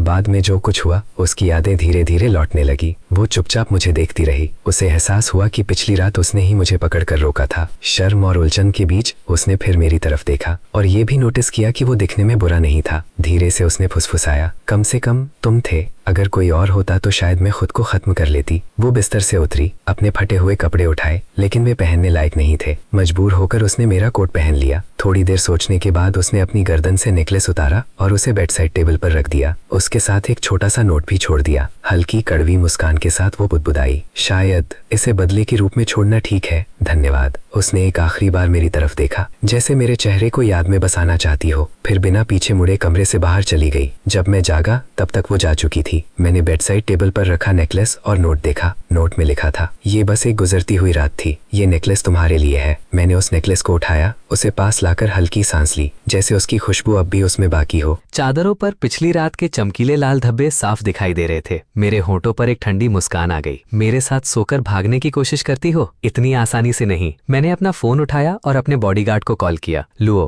कल रात मेरे कमरे में जो लड़की थी उसके बारे में पूरी जानकारी निकालो। मुझे 1 घंटे में उसकी पूरी फाइल चाहिए और मेरे लिए नए कपड़े लेकर आओ। मैंने उसके जवाब देने से पहले ही कॉल काट दी और सीधे बाथरूम में चला गया। दूसरी तरफ लुओ डर से जम गया था। क्या कोई यंग मास्टर के कमरे में घुस आया? तुरंत सिक्योरिटी कैमरे चेक करो। उसने 1 सेकंड भी बर्बाद नहीं किया। जब तक मैं नहाकर बाहर आया वो दरवाजे पर पहले से खड़ा था। लुओ ने कांपते हाथों से मुझे एक फाइल दी। यंग मास्टर, हमने जांच कर ली है। कल रात आपके कमरे में जो लड़की आई थी उसका नाम लू मिंगाओ है। वो अभी मैड्रिड यूनिवर्सिटी में पढ़ती है, ओपेरा और फैशन एकेडमी में। कल उसे एक परफॉर्मेंस के लिए बुलाया गया था, लेकिन उसके बाद वो एक पार्टी में गई जहां उसे ड्रग दे दिया गया। मैंने ठंडे स्वर में पूछा, अब वो कहाँ है? वो आज सुबह हाई स्पीड ट्रेन से वापस शहर आ गई है। मैंने आंखें सिकोड़ ली। उसे किसने बुलाया था? लुओ ने जवाब दिया, उसका नाम टांगी है। वही उसकी सीनियर है। बहुत संभावना है कि वही इस सब के पीछे है, चाहे उसने खुद किया हो या नहीं, लेकिन प्लान उसी का था। मैंने ठंडी हंसी हंसी। सीधा कहो तो वो दलाल है। किसके बिस्तर पर भेजने वाली थी उसे? लुओ थोड़ा झिझका। सर, आप उस व्यक्ति को जानते हैं, आप दोनों काफी करीब हैं। मैं कोट पहनते पहनते रुक गया। क्या मैं उसे जानता हूँ? कौन है वो? लुओ ने नजरें चुरा ली और हकलाते हुए कहा, तीसरे मास्टर। मैंने दोहराया, तीसरा मास्टर? कुछ पल के लिए मुझे याद नहीं आया, लेकिन अचानक एक नाम दिमाग में चमका। क्या वो सिम्बो है, एनी का भाई? लुओ ने सिर हिलाकर पुष्टि की। जी सर, वही है। बस उसका नाम सुनते ही मेरा खून खौल उठा। वो आदमी लालच की जीती जागती मिसाल था। एक घटिया इंसान जो अपनी ताकत का गलत इस्तेमाल करता था, और वो भी चिन परिवार के नाम पर। वो पहले एक साधारण गार्ड था, फिर लू फैमिली की एक कंपनी में सिक्योरिटी में चला गया। बाद में एनी मेरे पास आई और उसके लिए अच्छी नौकरी मांगी। मैंने अपने होने वाले ससुर को खुश करने के लिए उसकी मदद कर दी और सिम्बो को सीधे कंपनी के हेडक्वार्टर में लॉजिस्टिक्स का हेड बना दिया। लेकिन जैसे ही उसे ताकत मिली वो बेकाबू हो गया। उसने कंपनी को अपनी जागीर समझ लिया, अपने पूरे रिश्तेदारों को अंदर भर दिया। रिश्वत, कमीशन, सब कुछ चलने लगा। मैंने कभी सोचा भी नहीं था कि एक मामूली गार्ड इतना बड़ा परजीवी बन जाएगा। शिन यूचू ने पहले ही उसकी शिकायत की थी, लेकिन मैं एनी को शर्मिंदा नहीं करना चाहता था, इसलिए मैंने उसे सहने के लिए कहा। मुझे बिल्कुल अंदाजा नहीं था कि सिम्बो की नजरें उसी पर टिक जाएंगी। वो उसे खुलेआम परेशान करने लगा, गंदी बातें करता था, और मेरी पिछली जिंदगी में मैंने उसे ऐसा करने दिया। इस जिंदगी में मैं उसे एक मिसाल बना दूंगा। मैंने लुओ की तरफ मुड़कर कहा, मुझे कंपनी लेकर चलो। डेनुबो बिल्डिंग होनचिन की सबसे मशहूर गगनचुंबी इमारत थी, जो पूरी तरह इन परिवार की मालिकाना हक में थी। मैंने बॉडीगार्ड्स को पीछे रुकने का इशारा किया और खुद अकेले ही अंदर जाने लगा, लेकिन मैं लॉबी तक भी नहीं पहुंच पाया था कि मुझे रोक लिया गया। एक सिक्योरिटी गार्ड मेरे सामने आकर खड़ा हो गया। उसका चेहरा किसी गुंडे जैसा था और उसके हाव भाव में घमंड और झंझलाहट साफ झलक रही थी। वो मुझे ऐसे घूर रहा था जैसे मैंने उससे 50 लाख रुपए उधार लिए हों। क्या कर रहे हो तुम? बिना नमस्ते किए अंदर घुस रहे हो? तुम्हें लगता है यहाँ ऐसे घूम सकते हो? पता भी है ये कैसी जगह है? वो गार्ड बेहद लापरवाह लग रहा था। उसने अपनी यूनिफॉर्म की टोपी तक नहीं पहनी थी। ऐसी जगहों पर सिक्योरिटी गार्ड और स्टाफ ही इमारत की छवि होते हैं। अगर ऐसा आदमी सामने हो तो पूरी इमारत की इज्जत मिट्टी में मिल जाती है। मैंने उसकी आंखों में देखते हुए कहा, मैं चिन ग्रुप के हेडक्वार्टर जा रहा हूँ। कहाँ जा रहे हो? हो? उसने ताना मारा। अपॉइंटमेंट है तुम्हारे पास? मैं हल्के से हंसा। मुझे खुद की ही कंपनी में आने के लिए अपॉइंटमेंट चाहिए होगा, ये मैंने कभी सोचा नहीं था। मैंने शांत स्वर में जवाब दिया, नहीं। गार्ड के चेहरे पर मजाकिया मुस्कुराहट आ गई। देखो जरा इस घमंडी लड़के को, तुम खुद को क्या समझते हो? चिनीमो? अगर तुम चिनीमो हो तो मैं उसका मरा हुआ बाप चिन्होंग हूँ। क्या हुआ, मुझे पापा नहीं बुलाओगे? मेरी आंखें ठंडी हो गई, उनमें अचानक खून सा उतर आया। मेरे बारे में जो कहना है कहो, लेकिन मेरे पिता का अपमान मैं कभी बर्दाश्त नहीं करूंगा। उसी पल मैंने तय कर लिया, इस आदमी का काम खत्म। मैं अपने बॉडीगार्ड्स को बुलाने ही वाला था कि तभी एक दूसरा गार्ड भागता हुआ आया। उसने मेरा चेहरा देखते ही रंग खो दिया। वो तुरंत झुक गया और कांपती आवाज में बोला, वेलकम बैक यंग मास्टर।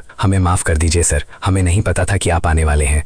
हमने आपके स्वागत की कोई तैयारी नहीं की। पहला गार्ड, जो लगभग 40 साल का था, मुझे हैरानी से घूरने लगा। ये तुम्हारा यंग मास्टर है? मजाक मत करो। जिन परिवार का वारिस कभी अकेला नहीं चलता, उसके साथ हमेशा 7-8 बॉडीगार्ड होते हैं। उसकी आवाज में अभी भी घमंड भरा था, लेकिन मैंने उसे बिल्कुल नजरअंदाज कर दिया। मैंने उस गार्ड की तरफ देखा जिसने झुककर मुझे सलाम किया था और ठंडे स्वर में उससे पूछा, तुम मुझे कैसे पहचानते हो? मैंने पूछा। वो बोला, सर आप 1 साल पहले कंपनी आए थे, तब मुझे आपको देखने का मौका मिला था। खुरदरे चेहरे वाला गार्ड ये सब सुन रहा था और उसके चेहरे के भाव बदलने लगे। अब उसे समझ आ गया कि दूसरा गार्ड मजाक नहीं कर रहा था। आखिरकार उसे एहसास हुआ, मैं सच में चिन्मो हूँ। उसने मुझे ध्यान से देखा और मेरी शख्सियत से निकलती हुई गरिमा को महसूस किया, लेकिन सच्चाई जानने के बाद भी वो खास डरता हुआ नहीं लगा, बल्कि वो एक चिपचिपी घटिया मुस्कान के साथ मेरे पास आया। यंग मास्टर, जीजा जी, आखिरकार आपसे मिल ही लिया। मैं शियाओ काई हूँ, लूरियान का कजिन, यहाँ सिक्योरिटी का डिप्टी हेड हूँ। हम तो परिवार हैं। वो मेरे कान के पास झुककर बोला, पेट बाहर निकालकर एक बेहुदा सलाम ठोक दिया। वो एक अनपढ़ गुंडा था। मुझे समझ नहीं आ रहा था कि वो मेरी कंपनी में कैसे घुस आया। उसके शरीर से सड़ी हुई बदबू आ रही थी, जैसे कई दिनों से नहाया ही ना हो। उसकी बदबूदार सांस से मुझे उल्टी आने लगी। मैंने तुरंत उसे धक्का देकर दूर कर दिया ताकि ताजी हवा ले सकूं। मैंने दूसरे गार्ड की तरफ मुड़कर आदेश दिया, पूरी सिक्योरिटी टीम को यहाँ बुलाओ। उसे नहीं पता था मैं क्या करने वाला हूँ, लेकिन वो मेरे आदेश को अनदेखा करने की हिम्मत नहीं कर सकता था।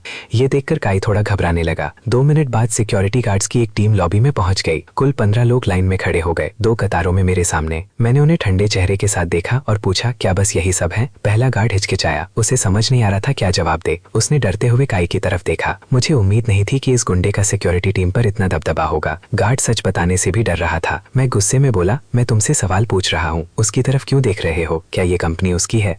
तुम्हें तनख्वाह कौन देता है? अंदर से मुझे पता था ये सब मेरी ही गलती थी। मैंने ही लोरियान के परिवार को अपनी कंपनी को खेल का मैदान बना लेने दिया था। गार्ड डर गया। मैंने उसे आगे आने का इशारा किया। सच बताओ, आज मैं पूरी सफाई करने वाला हूँ, किसी से मत डरना। मेरी बात सुनकर उसकी आंखों में उम्मीद की चमक आई। यंग मास्टर, मेरी टीम में सारे आर्मी वेटरन्स हैं, लेकिन बाकी 2 टीमें अलग हैं। वो सब लू फैमिली के रिश्तेदार और गुंडे हैं, काई जैसे। वो लोग कोई काम नहीं करते, आदेश नहीं मानते, ज्यादातर समय गार्ड रूम में बैठकर जुआ खेलते रहते हैं। ये सुनकर मेरा गुस्सा उबलने लगा। मैं इन निकम्मों को पैसे दे रहा था खेल खेलने के लिए, और काई का बाप कैप्टन बनकर बैठा था, जो खुद कभी ऑफिस तक नहीं आता था। मेरा चेहरा ठंडा और सख्त हो गया। ये चिन फैमिली की कंपनी थी, लेकिन सिक्योरिटी मजाक बन चुकी थी। मैंने गहरी सांस ली, उस ईमानदार गार्ड के कंधे पर हाथ रखा और कहा, तुमने बहुत मेहनत की है, ये सब मेरी गलती है। मैंने गलत लोगों को अंदर आने दिया। एक औरत के लिए मैंने अपने परिवार की नींव तक हिला दी। बूढ़े गार्ड की आंखों में आंसू आ गए। वो 20 साल से चिन परिवार की सेवा कर रहा था। वो कहीं और जा सकता था, लेकिन उसने वफादारी निभाई। यंग मास्टर, अच्छा हुआ आपको समझ आ गया। अभी भी देर नहीं हुई है, आप सब ठीक कर सकते हैं। मुझे उसकी बात समझ आ गई। तभी एक आवाज गूंजी। शुन रोचू अपने असिस्टेंट्स और सेक्रेटरीज के साथ हमारी तरफ आ रही थी। वो मेरे पीछे आकर रुकी और बोली, जिनेमो, तुम यहाँ क्यों खड़े हो? वो एक चमकते सितारे की तरह लग रही थी, शांत, सुसज्जित और आत्मविश्वासी। उसकी आंखें तेज थीं, जिनमें चिंता साफ झलक रही थी। आज वो एक प्रोफेशनल बिजनेस सूट में थी, जो उस पर पूरी तरह फिट बैठ रहा था और उसकी मजबूत पर्सनैलिटी को और उभार रहा था। उसे इस रूप में देखकर मेरी आंखें भर आईं। मेरी नाक में हल्की जलन हुई, जैसे पिछले पछतावे अचानक उभर आए हों। उसने पूछा, क्या इन गार्ड्स ने तुम्हारे साथ कुछ गलत किया? क्या ये तुम्हें परेशान कर रहे हैं? वो समझ रही थी कि सिक्योरिटी टीम ने मेरे साथ बदतमीजी की है। उसे इन लोगों की असलियत पता थी। अगर मैंने उसे पहले रोका ना होता तो वो इन्हें कब का निकाल चुकी होती। उसकी नजर में मैं हमेशा एक जिद्दी बच्चे जैसा था। मैंने धीरे से कहा, दीदी, मुझसे गलती हो गई। मेरी बेवकूफी की वजह से आपको बहुत परेशानी हुई। वो चौंक गई। उसने ओल्ड माँ की तरफ देखा। ओल्ड माँ ने सिर हिलाकर इशारा किया। मैं सच में बदल गया हूँ। शुन रोचू ने मेरी तरफ देखा। उसकी आंखों में भरोसा था। उसने बिना एक पल गवाई कहा, जिनेमो, तुम मेरे सबसे करीब हो। तुम जो भी फैसला करोगी, तुम्हारी बहन हमेशा तुम्हारे साथ खड़ी रहेगी। उसकी बात सुनकर ऐसा लगा जैसे कोई लहर सीधे मेरे दिल पर आकर टकराई हो। मैं इतना भावुक हो गया कि मेरी आंखों में आंसू आ गए, लेकिन मुझे पता था उसका साथ सिर्फ शब्दों तक सीमित नहीं था। मेरी पिछली जिंदगी में बस एक फोन कॉल पर उसने बिना किसी हिचकिचाहट के पूरी कंपनी मुझे सौंपती थी। क्या वो सच में मेरी हर बेवकूफी भरे फैसले का भी इतना ही साथ देती थी? जब मैं एक जिंदा लाश बन चुका था तब भी वही थी जो मेरी हर सांस का ख्याल रखती थी। मैंने मन ही मन कसम खाई, दीदी मैं पहले तुम्हें बचा नहीं पाया, लेकिन इस बार मैं इन परजीवियों को नहीं छोड़ूंगा। मैं गुस्से से उबलता हुआ सीधे प्रेसिडेंट ऑफिस में चला गया। मैंने उन सभी दस्तावेजों को देखना शुरू किया जो उसने इकट्ठा किए थे। गुस्से में मैंने मेज पर जोर से मुक्का मारा। तब मुझे पता चला शान रोचू कभी भी लापरवाह नहीं थी। वो हर समय उन लोगों पर नजर रखे हुए थी। भले ही वो उन्हें रोक नहीं पाई, लेकिन उसने उनकी हर हरकत रिकॉर्ड की थी। उनके हर गैर कानूनी काम का सबूत था। उन्होंने जितना भी पैसा चुराया था उसका पूरा हिसाब मौजूद था। उसके पास इतना सबूत था कि वो उन सबको बर्बाद कर सकती थी। वो बस उस दिन का इंतजार कर रही थी जब मैं सच्चाई समझूंगा। मेरी पिछली जिंदगी में मैंने कभी इन फाइलों को देखा ही नहीं था, लेकिन इस बार ये सब मेरे हाथ में था। जैसे जैसे मैं पढ़ता गया मुझे एहसास हुआ कि ये लोग कितनी हद तक गिर चुके थे। उदाहरण के लिए लूरियान का चाचा, वो मेरी सोच से भी ज्यादा घटिया निकला। वो पूरी कंपनी के लॉजिस्टिक्स का हेड था। पिछले 1 साल में कंपनी की हर खरीद उसके हाथों से होकर गुजरती थी। वो हर सप्लायर से रिश्वत और कमीशन लेता था। मैंने अपनी बहन की तरफ देखा और सोचा, मैं इतना बेवकूफ कैसे हो सकता हूँ? मुझे खुद को थप्पड़ मारना चाहिए। मैं खुद पर बेहद गुस्सा था, लेकिन जब मैंने अगली बात पढ़ी तो खुद को और भी जोर से मारने का मन किया। ये एक आदमी इन्वो के बारे में था। वो कंपनी की महिला कर्मचारियों को निशाना बना रहा था। वो उन्हें छेड़ता था, गंदी हरकतें करता था और लगातार यौन उत्पीड़न करता था। जब शिनरोचू को इसका पता चला तो उसने उसे अलग से बुलाकर समझाने की कोशिश की, लेकिन इन्वो को उससे कोई डर नहीं था। वो उसे बिल्कुल भी सम्मान नहीं देता था, जैसे वो कोई बाहरी हो। उसने तो हद ही कर दी। उसने उसका वीडियो बना लिया और पुलिस बुलाने की धमकी देने लगा। मैं सोचने लगा उस समय मेरी बहन पर क्या बीती होगी। बो ने तो यहाँ तक कहा था कि अगर शान रोचू मान जाए तो वो अपनी पत्नी को तलाक देकर उसी से शादी कर लेगा ताकि दोनों परिवार और करीब आ जाए। उस समय मेरी बहन गुस्से से पागल हो गई थी। उसने मुझे ये सब बताने की कोशिश की थी, लेकिन मैं तो सिर्फ लूरियान के पीछे अंधा हो चुका था। मैंने उसकी एक भी बात पर ध्यान नहीं दिया। जब इन्वो को समझ आ गया कि मुझे कोई फर्क नहीं पड़ता तो वो और भी बेलगाम हो गया। वो मेरी बहन को लगातार परेशान करता रहा। अगर जिन परिवार के बुजुर्ग बीच में नहीं आते तो वो और भी आगे बढ़ जाता। कोई बात नहीं भाई, मेरी बहन ने मेरे चेहरे को देखकर कहा, वो सब अब बीत चुका है। सबसे जरूरी बात यह है कि तुम अब जाग चुके हो। वो सही थी। सच्चाई समझना ही पहला कदम था। शान रोचू शांत खड़ी रही। उसने अपने बाल पीछे किए और उन बुरी यादों को याद करने से खुद को रोक लिया। इतना सब होने के बावजूद उसने हल्की सी मुस्कान भी दी। फिर उसने पूछा, क्या तुम सच में इन सबको पुलिस के हवाले करने वाले हो? मैंने बिना हिचकिचाए जवाब दिया, बिल्कुल। और सिर्फ इतना ही नहीं, मैं इनसे एक एक पैसा वापस लूंगा जो इन्होंने चुराया है। और मैं यही नहीं रुकूंगा, मैं सुनिश्चित करूंगा कि ये सब जेल में सड़े। अगर यही तुम्हारा फैसला है तो ठीक है, शेन रोचू ने कहा। बाकी सब मैं संभाल लूंगी। वो सबूत उठाकर बाहर जाने लगी। वो खुद सीधे पुलिस स्टेशन जाकर रिपोर्ट दर्ज कराने वाली थी। उसके जाने के काफी देर बाद लीगल डिपार्टमेंट की हेड आई। वो कंपनी के कानूनी मामलों की सबसे मजबूत स्तंभ थी। उसका नाम वोंग जीने था। वो एक बेहद गंभीर और पेशेवर महिला थी। वो दरवाजे पर सख्ती से खड़ी रही, फिर धीरे से दस्तक दी। प्रेसिडेंट, मैं वोंग जीने हूँ। आपने मुझे बुलाया था? उसने एक मशीन जैसी आवाज में कहा। उसका व्यवहार मेरे प्रति ठंडा था, लगभग तिरस्कार भरा। मुझे समझ नहीं आया क्यों। मैं इस महिला को ठीक से जानता भी नहीं था। उसने मोटे चश्मे पहने हुए थे और उसके बाल कंधों तक कटे हुए थे। मैनेजर वोंग, मुझे एक शेयर ट्रांसफर अग्रीमेंट तैयार करवाना है, मैंने कहा। वोंग जी ने यह सुनकर चौंक गई। उसके मन में साफ चल रहा था, क्या ये मूर्ख अभी भी नहीं सुधरा? क्या ये फिर से अपनी हिस्सेदारी देने वाला है? प्रेसिडेंट, आप कितने शेयर लूरियान को ट्रांसफर कर रहे हैं? उसने सीधे पूछा। वो और शेन रोचू बहुत करीबी दोस्त थी। उसने हमेशा उसे सलाह दी थी कि वो इस परिवार को छोड़ दे। उसे पता था कि शेन रोचू कंपनी को बचाने के लिए कितनी मेहनत करती है और मैं सब कुछ बर्बाद कर देता हूँ। मैंने हैरानी से कहा, लूरियान को शेयर ट्रांसफर? तुम क्या कह रही हो? क्या आप उसे सब कुछ नहीं देने वाले? उसने पलटकर पूछा। बिल्कुल नहीं, मैंने पहले ही सगाई तोड़ दी है। मैं उसे एक भी शेयर क्यों दूंगा? क्या मैं इतना बेवकूफ दिखता हूँ? जब वो किसी और के साथ है तो मैं उसे अपनी दौलत क्यों दूं? ये सुनते ही वोंग जीने ने राहत की सांस ली। तभी मुझे अचानक याद आया, मैं फिर से जन्म लेकर आया हूँ, लेकिन दहेज का जो सामान पहले ही भेज चुका हूँ वो भूल गया था। प्रॉपर्टी अभी ट्रांसफर नहीं हुई थी, लेकिन नकद, एंटीक और कीमती चीजें सब लू परिवार को दे दी गई थी। वोंग जी ने, एक काम करो, तुरंत लू परिवार को नोटिस भेजो, सारा पैसा और गिफ्ट वापस करें। वो मुझे ऐसे देख रही थी जैसे मैं कोई और इंसान बन गया हूँ। अगर लूरियान को नहीं दे रहे तो फिर किसे ट्रांसफर कर रहे हैं? उसने उत्सुकता से पूछा। क्या आपने किसी और परिवार की लड़की पसंद कर ली है? अगर नहीं तो मुझे ही दे दीजिए, उसने हल्के मजाक में कहा। मैं मुस्कुराया और उसके करीब जाकर उसके कान में 3 शब्द फुसफुसाए। उसका चेहरा पहले हैरान हुआ, फिर डर गया और आखिर में खुशी से भर गया। समझ गई, कोई समस्या नहीं, मैं अभी ड्राफ्ट तैयार करती हूँ। वो अपनी सामान्य प्रोफेशनल छवि भूलकर जल्दी से लीगल डिपार्टमेंट की ओर भागी। मैंने पीछे से कहा, इतनी जल्दी क्या है? डर है कि मैं अपना फैसला बदल दूंगा? वो रुक गई। सच में उसे डर था कि मैं अपना मन बदल दूंगा। आपको पता है आप कितने शेयर ट्रांसफर करने वाले हैं? उसने पूछा। 25%, 20%, 95%, मैंने ठंडे स्वर में कहा। वो वहीं खड़ी रह गई, पूरी तरह स्तब्ध। ये वही दौलत थी जिसे मैं पहले लू रियान को देना चाहता था, लेकिन तब वो कुल का सिर्फ 8.21% था। वोंग जीने को विश्वास नहीं हो रहा था। उसने मेरी आंखों में देखा और समझ गई कि मैं मजाक नहीं कर रहा। वो दृढ़ संकल्प के साथ मुड़ी और तेजी से चली गई। मैं धीरे धीरे हॉल में चलने लगा। प्रेसिडेंट बनने के बाद ये ऑफिस सालों से खाली पड़ा था। पहले कुछ महीनों के अलावा यहाँ कुछ भी नहीं बदला था। ये इमारत पूरे शहर की सबसे ऊंची गगनचुंबी इमारत थी। मैं सबसे ऊपर खड़ा होकर नीचे की दुनिया को देख रहा था। सड़क पर चलते लोग और गाड़ियां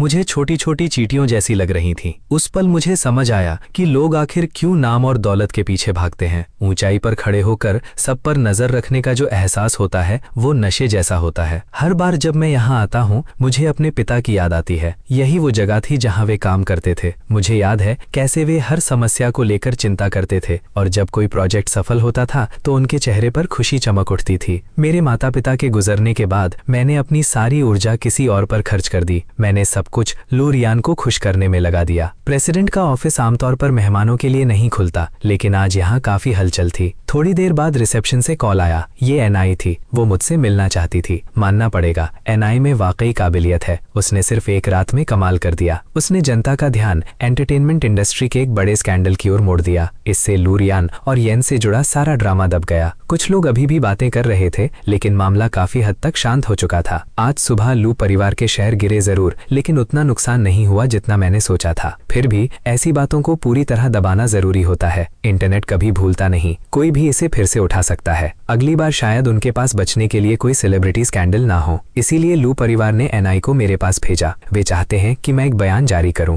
कि मैंने लू रियान को गलत समझा था। वे चाहते हैं कि मैं दुनिया को बताऊं कि हम फिर से साथ हैं और सब कुछ सामान्य हो गया है। असल में लू रियान खुद माफी मांगने वाली थी, लेकिन वो कल रात से गायब है। इसीलिए मजबूरी में उन्होंने एनआई को भेजा, ये सोचकर कि मैं अभी भी उसकी मदद करूंगा जैसे पहले करता था। जैसे ही एनआई ईबीए बिल्डिंग के बाहर पहुंची, वो ठिठक गई। उसने देखा उसके भाई बहन, भतीजे भतीजियां, यहाँ तक कि उसके बचपन के दोस्त भी सड़क पर खड़े थे। सभी को पुलिस जबरदस्ती गाड़ियों में भर रही थी। चारों तरफ पुलिस ही पुलिस थी। बड़े बड़े ट्रांसपोर्ट वैन लाए गए थे। दर्जनों लोगों को हथकड़ी लगाकर ले जाया जा रहा था। एनआई वहीं खड़ी रह गई, पूरी तरह स्तब्ध। वो तुरंत अपने बॉडीगार्ड्स के साथ आगे बढ़ी और पुलिस को रोकने लगी। भाई, तीसरे भाई, ये क्या हो रहा है? तुम्हें क्यों गिरफ्तार किया जा रहा है? वो आदमी पहले टूटा हुआ लग रहा था, लेकिन जैसे ही उसने एनआई को देखा उसका चेहरा बदल गया, जैसे उसे कोई सहारा मिल गया हो। वो चिल्लाया, दीदी मुझे बचाओ, अभी जाकर चुनिमो से बात करो, उसे कहो हम पर दया करे। बाकी लोग भी चिल्लाने लगे, चाचा हमें बचाओ, चुनिमो पागल हो गया है, उसने हम सबके खिलाफ कदम उठा लिया है, उसने उस गोद ली हुई लड़की से हम पर केस करवा दिया, उसे कहो हमें छोड़ दे या रियान को उससे शादी ना करने दो। अब एनआई को पूरी बात समझ आ गई। उसे एहसास हुआ कि मैं अभी भी गुस्से में हूँ और उसके परिवार को पूरी तरह खत्म करने पर तुला हूँ। वो पुलिस पर चिल्लाई, रुको, मैं अभी चुनिमो से बात करती हूँ। लेकिन पुलिस ने उसकी एक नहीं सुनी। उन्होंने उसके रिश्तेदारों को गाड़ियों में ठोसा और वहां से निकल गए। एनआई गुस्से से कांपती रह गई। उसे उनके बारे में सोचने का भी वक्त नहीं था। उसे तुरंत अंदर जाना था। वो दौड़ती हुई बिल्डिंग की ओर बढ़ी, लेकिन दरवाजे पर उसे रोक लिया गया। मेरी अनुमति मिलने के बाद ही उसे अकेले ऊपर आने दिया गया। जैसे ही उसने मुझे देखा, उसने सख्त ससुराल वाले का रौब दिखाने की कोशिश की। शेनमो, तुम गलत कर रहे हो। ये लोग तुम्हारे बड़े हैं, तुम्हारा परिवार है। अगर उनसे गलती भी हुई है तो मुझे बताओ, मैं खुद संभाल लूंगी। पुलिस को इसमें मत घसीटो। क्या वो गोद ली हुई लड़की शेंजुचू ही तुम्हारे कान भर रही है? मेरी बात सुनो, एक बार तुम रुआन से शादी कर लोगे तो ये लोग तुम्हारा अपना खून बन जाएंगे। तुम्हारे आने वाले बच्चे भी इन्हीं की विरासत साझा करेंगे। लेकिन वो लड़की अलग है। वो सिर्फ एक बाहरी है, एक गोद ली हुई अजनबी। उसका खानदान अलग है, उसकी पहचान अलग है। तुम उसे कैसे तरजीह दे सकती हो? अगर रियान को पता चल गया तो वो बहुत गुस्सा होगी। पुलिस को बुलाओ, उन्हें छोड़ दो और मैं एक डिनर अरेंज कर दूंगी ताकि तुम उनसे माफी मांग सको। मैं उसे ठंडे भाव से देखता रहा, उसके इस नाटक को समझते हुए। मुझे हैरानी हो रही थी कि एनआई किस तरह मरे हुए को भी जिंदा साबित कर सकती है। वो काफी देर तक बोलती रही, फिर उसे एहसास हुआ कि मैं बिल्कुल चुप हूँ। मैंने एक शब्द भी नहीं कहा था। चिन्मू, तुम कुछ बोल क्यों नहीं रहे? इतनी सी बात के लिए इतनी बड़ी कार्रवाई करने की क्या जरूरत है? इतनी सी बात? मेरे अंदर गुस्सा उबलने लगा। ये औरत सच को मोड़ने में माहिर थी, बिल्कुल मेरी पिछली जिंदगी की तरह। वो हमेशा मुझे इसी तरह दबाव में लाती थी। मैं लू रियान को नाराज करने से इतना डरता था कि एनआई की हर बात मान लेता था। मैं हर चीज के लिए हाँ कह देता था और इसी तरह मैंने अपनी ही कंपनी बर्बाद कर दी। तुम्हारे रिश्तेदारों ने मेरी कंपनी का पैसा गबन किया और तुम इसे छोटी बात कहती हो? ऑफिस में सबके सामने गंदी हरकतें करना, क्या वो भी छोटी बात है? उन्होंने मेरे कर्मचारियों को दिन दहाड़े छेड़ा, उन्हें छुआ, कैमरों में उनकी हर हरकत रिकॉर्ड हुई है और फिर भी तुम इसे छोटी बात कहती हो? आखिरकार मैंने मेज पर जोर से हाथ मारा। मैं अचानक खड़ा हो गया और उसे ऐसी नजरों से देखा जैसी उसने पहले कभी नहीं देखी थी, लेकिन ये अपराध मेरी असली नाराजगी की वजह नहीं थे। सबसे बड़ा गुनाह ये था कि उन्होंने शेंजिचू को निशाना बनाया। इस जिंदगी में शेंजिचू ही मेरी सब कुछ है, वही मेरी जिंदगी है। मैंने एक कड़क गूंजती आवाज में चिल्लाया, जिससे एनाई डर के मारे कांप उठी। मेरे इस रूप को देखकर वो पूरी तरह स्तब्ध रह गई। उसे लंबे समय तक कुछ समझ ही नहीं आया कि क्या कहे। उसकी नजर में मैं हमेशा एक समझदार, शांत और आज्ञाकारी इंसान था। वो यकीन ही नहीं कर पा रही थी कि मैं उस पर इस तरह चिल्ला सकता हूँ। ये सब मुझे कुछ भी नहीं पता था, वो हकलाते हुए बोली। तुम्हें पहले बताना चाहिए था ताकि मैं उन्हें खुद ही समझा देती। क्या मजाक है, जैसे एनाई को पता ही नहीं था कि वो सारा चोरी का पैसा कहाँ जा रहा था।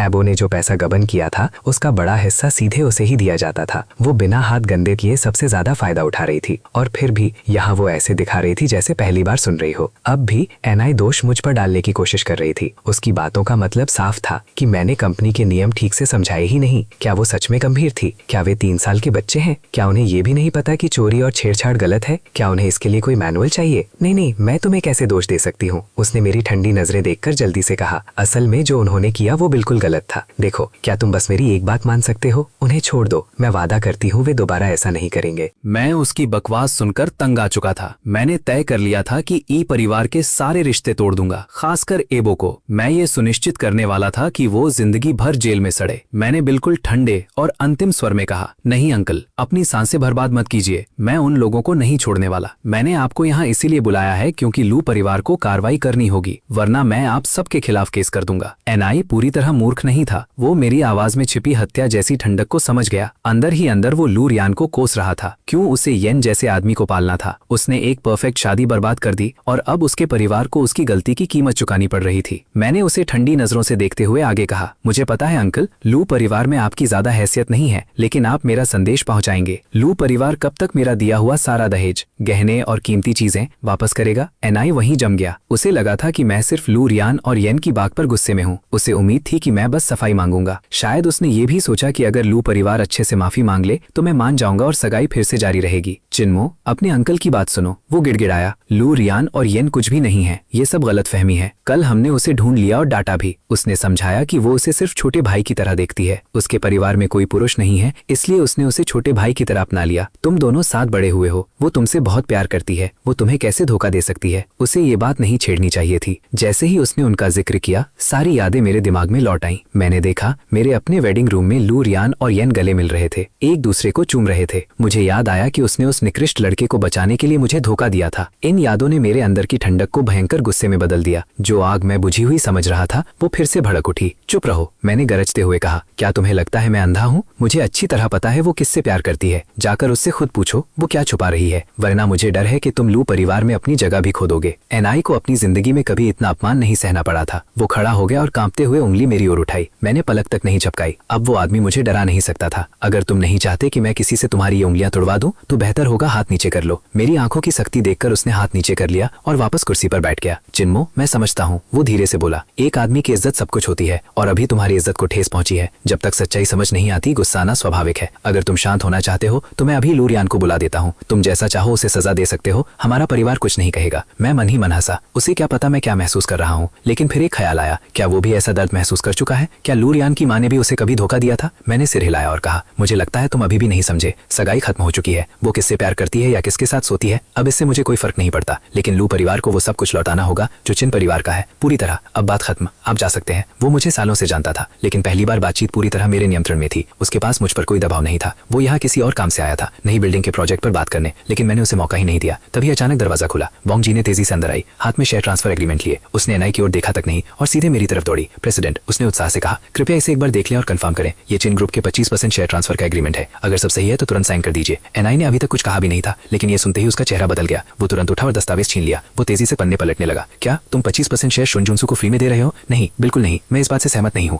मैं कुछ कर पाता उससे पहले ही उसने गुस्से में पूरा एग्रीमेंट फाड़ दिया। वोंग जी ने को तब एहसास हुआ कि कमरे में कोई बाहरी व्यक्ति भी है। उसे तुरंत पछतावा हुआ। उसने कंपनी के इतने बड़े राज के बारे में खुलकर बोल दिया था, लेकिन उसके लिए ये सब किसी सपने जैसा था। मैंने उसे सिर्फ 10 मिनट दिए थे और फिर भी उसने इतनी जल्दी पूरा स्टॉक ट्रांसफर डॉक्यूमेंट तैयार कर दिया। पूरी कंपनी को पता चल गया था कि वे परजीवी पकड़े जा चुके हैं और अब सब जश्न मनाने के लिए तैयार थे। ये सुनकर मेरे अंदर एक राहत और भावनाओं की लहर दौड़ गई। मैंने अपनी बहन का हाथ पकड़ा और पूछा, दीदी आप ठीक है ना? उन्होंने आपको कोई चोट तो नहीं पहुंचाई? ये सब मेरी गलती है। मैंने कहा, मैंने बहुत लापरवाही से काम किया। अगर मैं पहले कदम उठाता तो पूरी कंपनी को ये सब नहीं झेलना पड़ता और आप मेरी हिचकिचाहट की जिनकी वजह से आपको लगभग तंग किया गया। वो बस मुस्कुराई और बोली, कोई बात नहीं, जब तक तुम ठीक हो मैं तुम्हारे लिए कुछ भी कर सकती हूँ। चिन यूचू की ये मिठास हमेशा मुझे छू जाती है। दुनिया के लिए वो एक खतरनाक ब्लैक रोज जैसी है, लेकिन मेरे सामने वो सिर्फ एक प्यारी बहन है। मैंने कहा, मैं उन सभी लोगों को इनाम देना चाहता हूँ जिन्होंने इस मुश्किल समय में मेरा साथ दिया। मैं तय कर रहा हूँ कि हेडक्वार्टर के मुनाफे का 25% उन्हें दिया जाए और साथ में 1 महीने का बोनस भी। तुम्हारा क्या ख्याल है? चिन यूचू ने बिना सोचे तुरंत सिर हिला दिया और बोली, बिल्कुल सही, तुमने कंपनी से गंदगी साफ कर दी और सबको फिर से उम्मीद दी है। इससे बेहतर कुछ नहीं हो सकता। मैं तुम्हारे रास्ते में नहीं आऊंगी। उसकी तारीफ सुनकर मेरे दिल का बोझ हल्का हो गया। मैं मुस्कुराया और कहा, असल में एक और चीज है जो तुम्हें स्वीकार करनी होगी। वो बोली, भाई, कंपनी से जुड़ी हर बात में मैं तुम्हारा साथ देती हूँ, चिंता मत करो। मैंने उसकी आंखों में देखते हुए कहा, दीदी, क्या आप वादा करती हैं? जो कहोगी निभाओगी? उसने सिर हिलाया। हाँ, मैं हमेशा अपना वादा निभाती हूँ, खासकर तुमसे किया हुआ। मैं हल्का सा मुस्कुराया। मेरी छोटी सी योजना सफल हो चुकी थी। कुछ ही देर बाद वोंग जिन एक फाइल लेकर वापस आई। उसके हाथ में शेयर ट्रांसफर एग्रीमेंट था। उसने ज्यादा कुछ नहीं कहा, बस हल्की मुस्कान के साथ चिन यूचू की ओर इशारा किया, जैसे उसे सब पता हो। मैंने फाइल ली, जल्दी से देखा और बिना एक पल गवाए उस पर साइन कर दिया। फिर मैंने पेन चिन यूचू की तरफ बढ़ाया। मैंने पेज का ऊपर का हिस्सा ढक दिया और उससे साइन करने को कहा। वो थोड़ी उलझन में थी, लेकिन उसे मुझ पर पूरा भरोसा था। वो जानती थी कि मैं और उसकी सबसे अच्छी दोस्त कभी उसके खिलाफ नहीं जाएंगे। उसने बिना झिझक अपना नाम साइन कर दिया। तभी वोंग जी ने राहत की सांस ली और जोर से कहा, बधाई हो यूचू, अब आप पूरे प्रांत की सबसे अमीर महिला है। चिन यूचू वहीं खड़ी रह गई, पूरी तरह हैरान। उसने जल्दी से अग्रीमेंट खोला और देखा कि उसने किस पर साइन किया है। पहले पन्ने पर साफ लिखा था, कंपनी के 25% शेयर ट्रांसफर करने का समझौता। कंपनी की ऑपरेशनल मैनेजर होने के नाते और पूरे बिजनेस को संभालने वाली होने के कारण वो अच्छी तरह जानती थी 25% का मतलब क्या होता है। ये कोई छोटी रकम नहीं थी, ये एक बहुत बड़ी दौलत थी। उसे प्रांत की सबसे अमीर महिला कहना भी कम था। पूरे चीन में वो अब आसानी से शीर्ष 3 सबसे अमीर महिलाओं में शामिल हो चुकी थी। उसने मुझे हैरानी से देखा और पूछा, चिन्मू, तुम क्या कर रहे हो? मुझे ये सब क्यों दे रहे हो? मैं बस मुस्कुराया और कहा, दीदी, आपने वादा किया था कि आप मेरे हर फैसले का साथ देंगी। वो हकलाते हुए बोली, लेकिन मुझे ये शेयर देना ये बहुत ज्यादा है। उसे लगा कि मैं अपने ही नुकसान का फैसला ले रहा हूँ। चिन परिवार के पास कंपनी के 85% शेयर थे, 10% खुले बाजार में थे और बाकी 5% छोटे शेयर धारकों के पास। उसे 25% देने का मतलब था कि वो तुरंत दूसरी सबसे बड़ी शेयर होल्डर बन गई। अब कोई भी उसे नीचा दिखाने या सिर्फ गोदली हुई बेटी कहने की हिम्मत नहीं कर सकता था। इस हिस्सेदारी के साथ वो आधिकारिक तौर पर शहर की सबसे शक्तिशाली महिला बन गई थी। मेरा चेहरा गंभीर हो गया और मैंने कहा, दीदी, मैं आपको ये शहर एक शर्त पर दे रहा हूँ। वोंग जिन मेरे अचानक बदले हुए लहजे से चौंक गई। शायद उसे लगा कि मैं अपने शब्द वापस लेने वाला हूँ, लेकिन चिन यूचू नाराज नहीं हुई। उल्टा उसके चेहरे पर राहत दिख रही थी। वोंग जिन हंसते हुए बोली, क्या बात है, कोई चाल तो नहीं चल रहे? कहीं तुम इसे नाम तो नहीं देने वाले? ये तो बहुत ठंडा व्यवहार होगा। उसकी बात सुनकर मैं खांसने लगा। चिन यूचू तुरंत मेरे पास आई और मुझे पानी दिया। उसके चेहरे पर चिंता साफ दिख रही थी। ये मासूम लड़की शायद लंबे समय से ऐसे किसी पल का इंतजार कर रही थी। असल में उसे बचपन से ही परिवार की बहू के रूप में सोचा गया था। मेरी माँ ने भी कभी ये बात कही थी, लेकिन मेरे पिता ने इसे सिरे से खारिज कर दिया था। उन्होंने इसे पुरानी सोच कहकर टाल दिया। लेकिन सच्चाई ये थी कि वो खुद भी इस रिश्ते के लिए तैयार थी, बस कह नहीं पाई। बाद में मेरे पिता ने लू परिवार के साथ रिश्ता तय कर दिया और मेरी सगाई लू रियान से बचपन में ही हो गई। ये फैसला मेरी माँ को हमेशा खटकता रहा। मैं और जोर से खांसने लगा, जिससे चिन यूचू का दिल भर आया। उसने वोंग जिन को घूरते हुए कहा, क्या बकवास कर रही हो, चुप रहो। वोंग जिन ने मजाक उड़ाते हुए कहा, अरे हमारी ब्लैक रोज अब रेड रोज बन गई है। मैं अपनी हंसी रोकते रोकते मुश्किल में पड़ गया। वोंग जिन मुस्कुराई और बोली, ठीक है, मैं चलती हूँ, इससे पहले कि तुम्हारे इस रोमांस में बाधा डालूं। वो जाने लगी, लेकिन मैंने उसे रोक लिया। मैनेजर वोंग, रुको, मैं अभी खत्म नहीं हुआ हूँ, मुझे तुम्हारी जरूरत है। चिन यूचू और वोंग जिन दोनों समझ गईं कि बात अब गंभीर है। मैंने आगे कहा, इन 25% शेयरों के अलावा मैं एक और घोषणा कर रहा हूँ। आज से मैं चिन यूचू को जनरल मैनेजर नियुक्त करता हूँ। कंपनी के हर काम की जिम्मेदारी अब उसके पास होगी। हर बिजनेस और स्टाफ से जुड़ा फैसला वही लेगी। उसे अब मुझसे पूछने या रिपोर्ट करने की जरूरत नहीं होगी। वोंग जिन ने हैरानी से पूछा, क्या आप सच में पूरी मैनेजमेंट पावर उन्हें दे रहे हैं? असल में मैं पूरी कंपनी की जिम्मेदारी चिन यूचू को सौंप रहा था और खुद सिर्फ नाम का चेयरमैन बन रहा था। इस बार वोंग जिन ने संतुष्टि से मेरी ओर देखा और कहा, यह काम बहुत पहले हो जाना चाहिए था। डिप्टी होने की वजह से वो हमेशा बंधी हुई थी। हर छोटी चीज के लिए आपकी मंजूरी का इंतजार करते करते हमने बहुत मौके खो दिए। चिन यूचू ने कभी नहीं सोचा था कि मैं एक ही दिन में उसके रास्ते की सारी बाधाएं हटा दूंगा। उसकी आंखों में आंसू आ गए। वोंग जिन समझ गई कि ये पल उनके लिए बहुत निजी है, इसलिए वो कोई बहाना बनाकर चुपचाप बाहर चली गई। पिछली रात की चादरों पर चमकीले लाल दाग थे।